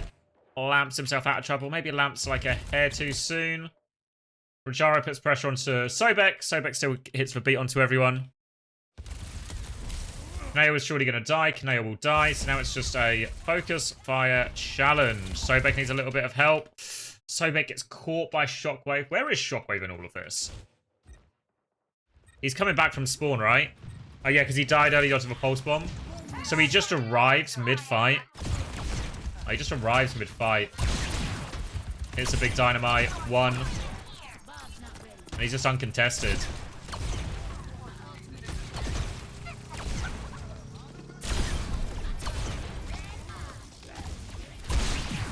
Fuck.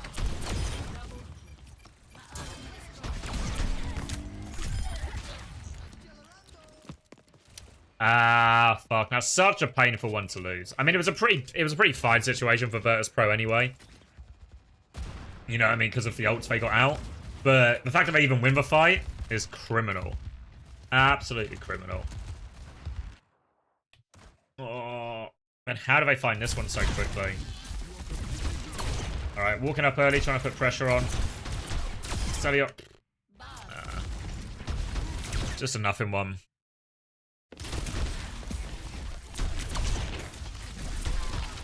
This is kind of the same thing we've seen from Virtus Pro throughout, right? Want to play aggressive, want to hold forward wherever they can. Oh my god. Fucking downtowns him. Nice pack. Alright. I mean, this happens to Crazy Raccoon too. It's true of all the teams that hold forward, is there's always just this element of risk, right? That something can go wrong for free. And Pac manages to find a play here as well.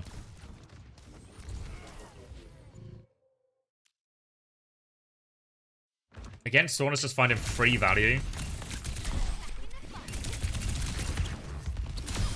Oh.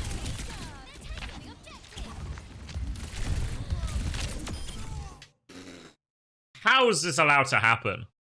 You know? And this is what you often see in series between two teams, is once the favourite team starts winning, all that closeness we see from earlier on just evaporates, right? And we just see more mistakes creep into Supershy's play, and the gap gets bigger rather than smaller over time. Now we're going to try and clutch. Oh. Feet will go off. Can't quite get the juggle. Will be able to get the Junkrat, though. Nice. Big pulse. Bomb. Oh. They had caps during this as well.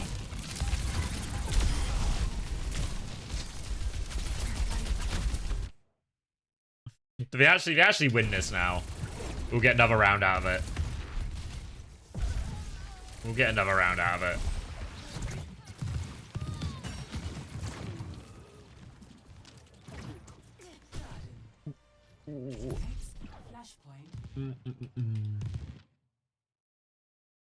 He clocked out for a sec. Well, they thought they'd won it.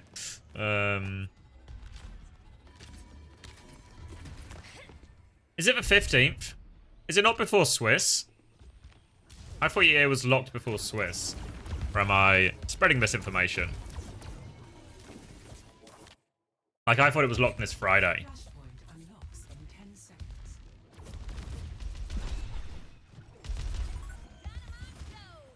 Oh, that's weird. I thought they normally locked it before the Swiss started.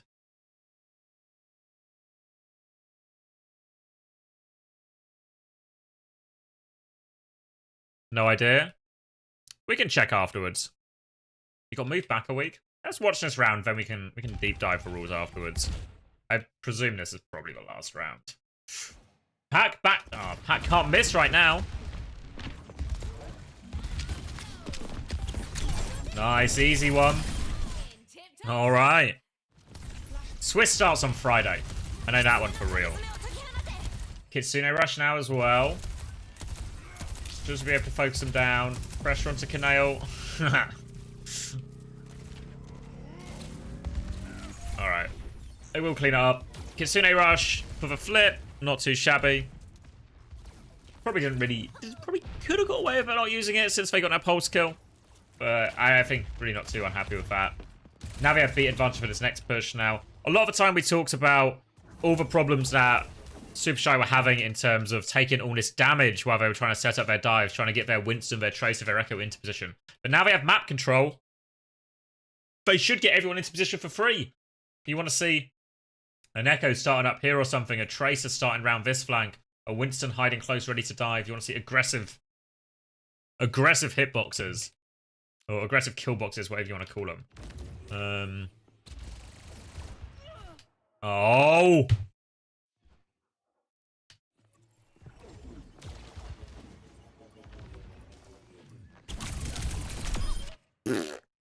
I mean, fair play to Sauna, right? He's just wandering around finding value.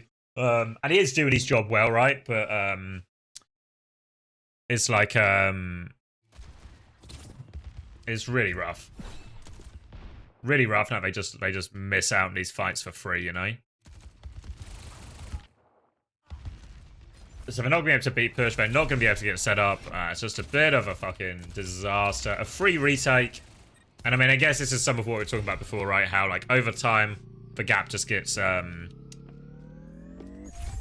bigger in these games compared to how it started.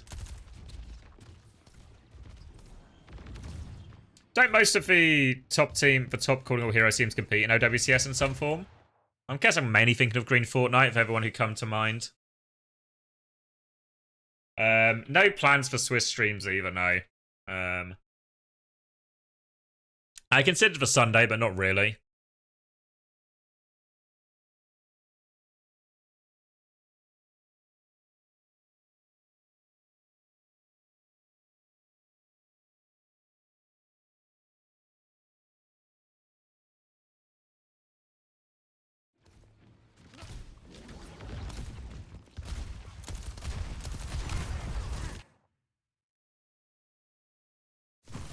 Alright, bubble comes in. Now they beat push to keep going. Oh! They wanted an Ajax Gala. Gala, to be fair, Gala only gets it like mid-fight, right? But on this amp. Oh! Catches everyone but Sauna. Gets himself out.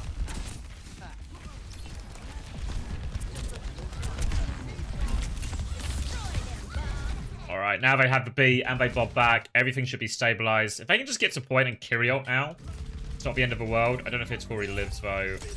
Oh, that's a good window actually. Now surely finds a kill. No. Oh, Kaneo needs all the help in the world.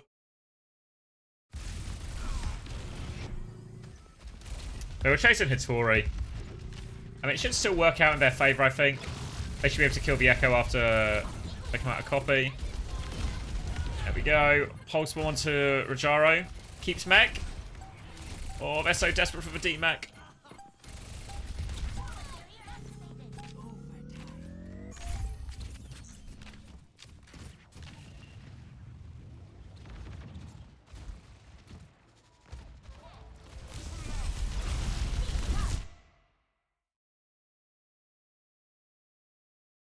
Yeah, I don't know exactly how it works, but I guess it is technically exploitable, but I feel like most people are legitimate.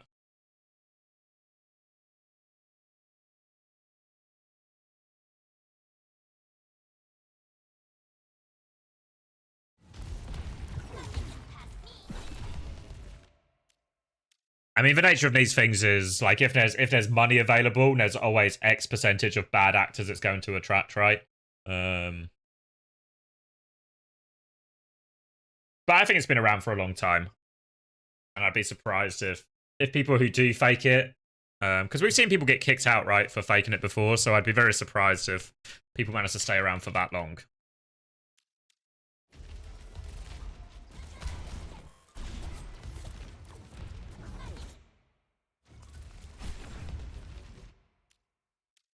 Alright, so they're just taking the fight on mid here, trying to fight really forward, deny the touch from Supershy. So much pressure onto Hitori again. Has to bubble defensively. Rajaro is 1 HP, has bomb. They're just going to run past a point.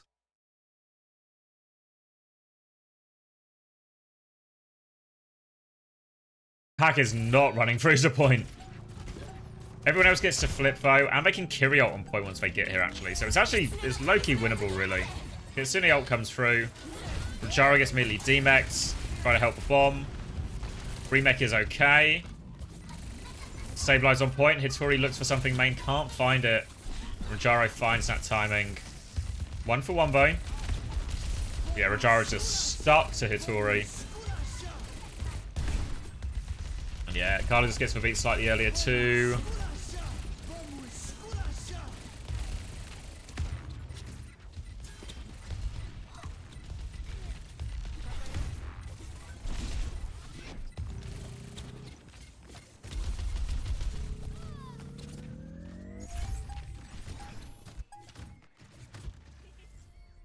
Alright. Alright.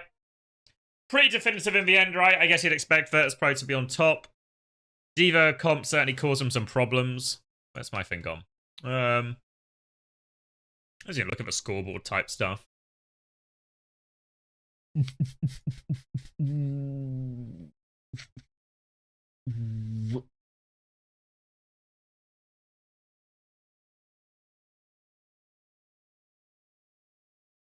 You sent a link to the dates in admin chat. Let me see. Oh god, this is big.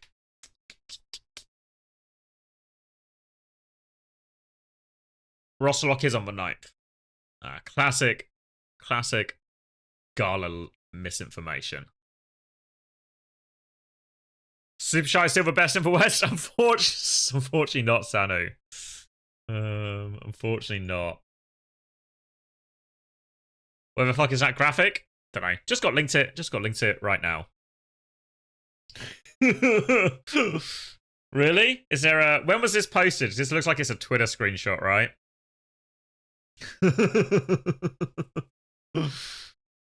Oh, you've been tricked, Gala. You've been lied to by the establishment.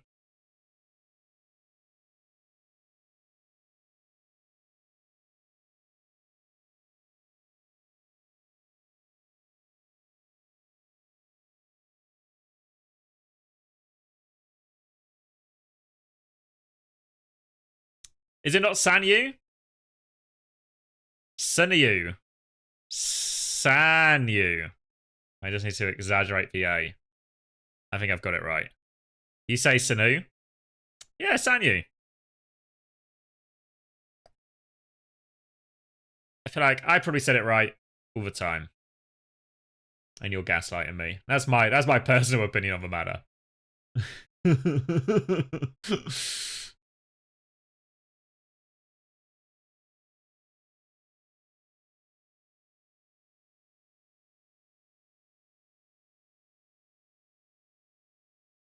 How do I pronounce Ollie again? Correctly. Correctly. Wait, is Sanyu actually right? No gaslighting now. Sanyu is actually correct if I... Alright. I can remember that. I'm surely. I imagine there's like if you were to do like a fucking pie chart of the percentage of people's names I say correctly in chat to those I don't say correctly in chat, it's super low. Because you know what I realize I do? Does anyone else do this when they're reading? So let's say I'm reading a news article, right? And I come across somebody's name in the news article, and it's a name I've not seen before. I don't know how to say it. But what I do when I'm reading is I don't say it in my head. You know, like I don't verbalize the name. I don't like sound it out and figure out how to say it. I just kind of look at it and go, I don't know how to say that word, and then I skip over it. Like, I kind of remember what the letters of the order of the letters look like, so I recognize it's the same name as before, but I never actually say it. So it's when there's words I only read or names I only read, I never actually say them. So, but what happens in Twitch chat is obviously I have to say I have to say the names obviously out of respect. So all of a sudden I'm being put on the spot to pronounce a load of names that I wouldn't normally. So you recognize the name as a shape rather than... Yes, essentially, yeah. Like, I just recognize the order of the letters. You know, like, it happens the same... You know, like in books, particularly particularly in fiction books, when quite often the names will be made up, right? If you're reading maybe a sci-fi novel or something, and there's just some made-up fucking planets or technology type stuff, you know? So I like, you know, it's like you never say it out loud, so you actually never have, you have no idea how to actually say it. That's what happens. You with the band Cock to you twins? Yeah. I wouldn't know how to say that either, as you might have been able to tell. Is the word and a circle to me? No. You guys all know what I'm talking about, and you're just trying to gaslight me into thinking something else. So yeah, so the roster deadline is it's not Cocteau. Roster deadline is tomorrow then. Where was I going? This is what I wanted. No. Browse tournaments. Where is it? It'll be Friday. Tanktual. Nope. Open qualifiers, this one. Rules.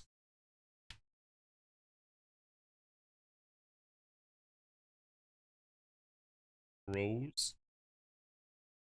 Roster. Players cannot yet. But tell me when the roster lock is. Roster. Roster.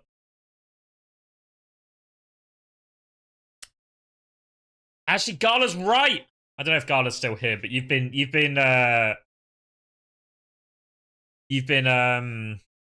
vindicated, Gala.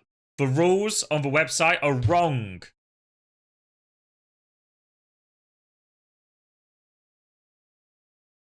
We've been lied to and tricked and deceived.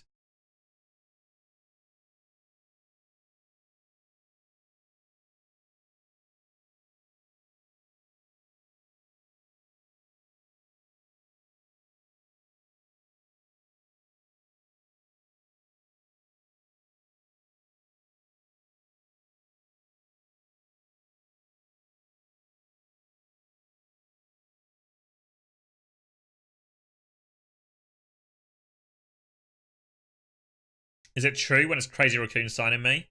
I don't know. Oh man, I'm so hungry. Fuck, why did jacket potatoes take so long to cook? I'm so hungry.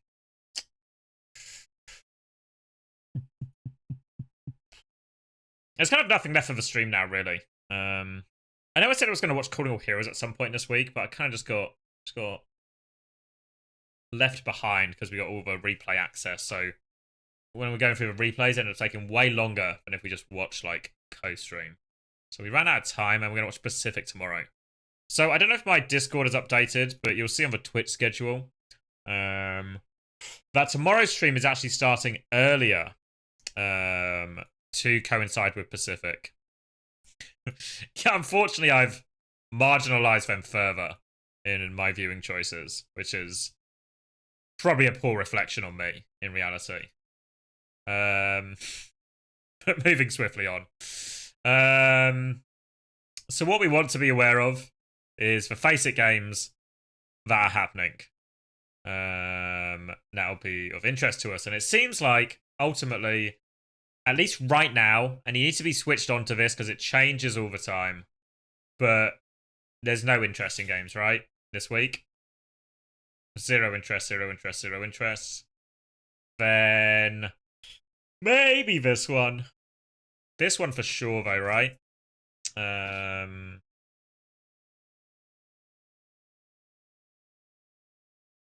Oh, wait, why is it? This one, yes. This one, yes. Supershy versus Peace and Love, yes. Yeah. Because this is Gambit versus Ents. Peps versus Supershy as well, right? Yeah. Peace and Love versus New Age. Probably, yeah. Yeah. So when is this? Like Wednesday, Monday, Tuesday, Wednesday. Peace and Love is EXO, yeah. Yeah. So Monday, Tuesday, Wednesday, and probably Thursday as well. Peace and Love versus Peps, yeah. No. Ents versus New Age? Maybe. Does it clash? I know it clashes with Peace and Love and Peps, so we'll prioritize that one. To be fair, I don't know if Thursday's like a default day because there's loads of games Thursday. And then we're a week ahead again, right?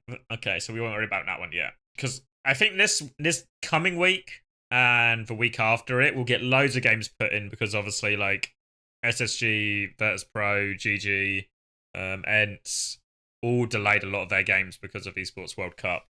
So we'll probably get quite a lot put in. So we'll try and do a lot more of the live ones like we used to, where we just do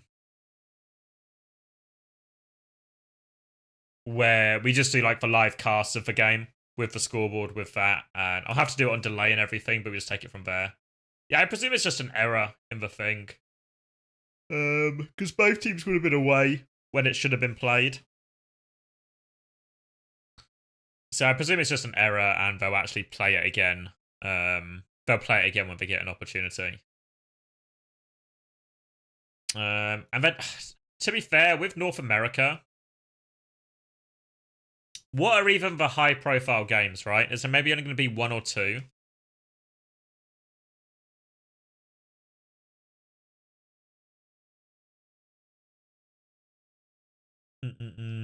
Like, this one's probably good, right? This one's for one.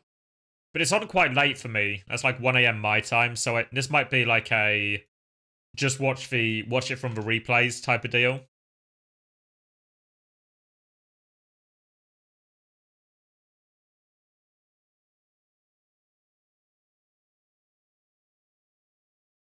I guess the question is a good question as well. For those of you who have watched bits of today, did you have any strong preference over like what we did today? Where we're maybe watching it in a bit more detail, we're rewinding, we're looking at it from different POVs. We probably catch more of the action, right, and more of the small things. That versus what I did for stage 1, where I just casted it the entire time, you know, when we just kind of did it like, I basically just recorded a YouTube video live on Twitch. Any strong preference? Like, obviously the casting, because we just watch it in real time, it takes like less time. Yeah, I agree live is best, right? Like, live is best. The question is, like, so, especially for the EMEA ones, I'll try and do as many of them live as possible. But the question is, if we don't get them live,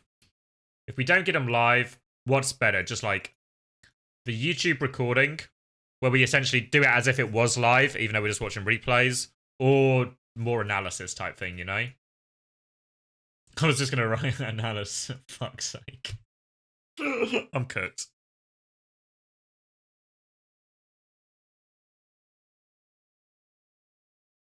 For replays, do more analysis, but if you can watch them live, do the cast. Yeah. I mean, I guess what's probably true is there's like a... the games I want to do analysis of are probably actually only certain games, right? So, like, if I go on these replays right now, for example, you know, in reality, is a 3-1 Virtus Pro win over Supershy the game to really break down and analyze? Maybe not, you know? You know, like, similarly, if I look at this Supershy New Age one and go, it's just a 5 mapper, but fuck it, this is a cast one, you know? This is a fucking cast it one.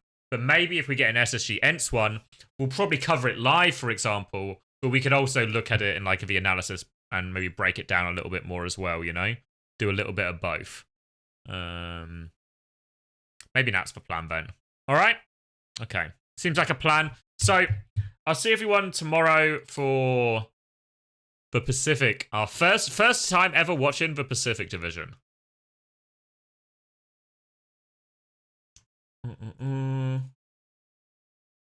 And then, yeah. Seems reasonable. And then we just need to find somebody to raid. We get to watch the Goon Squad. Yeah, there's a bit of me with maybe a bit of apprehension about, you know, exactly how high quality it'll be. Wait, is Spark streaming? No way Spark is streaming. No way Spark is streaming. To 3. Switching. Spark is streaming. Fuck. He's playing Sigma? Of course he is. Is he gonna go Sigma? Alright, let's raid Sparker then. You get some Spigma on the go. Alright, thank you everyone. I'll see you tomorrow for Pacific. Have a good night, etc, etc. And I'll see you tomorrow. Sparkma.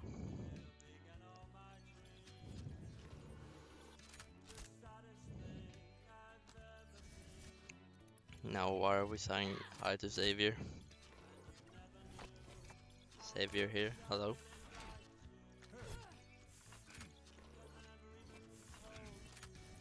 Look away. Why ask questions when you could just obey?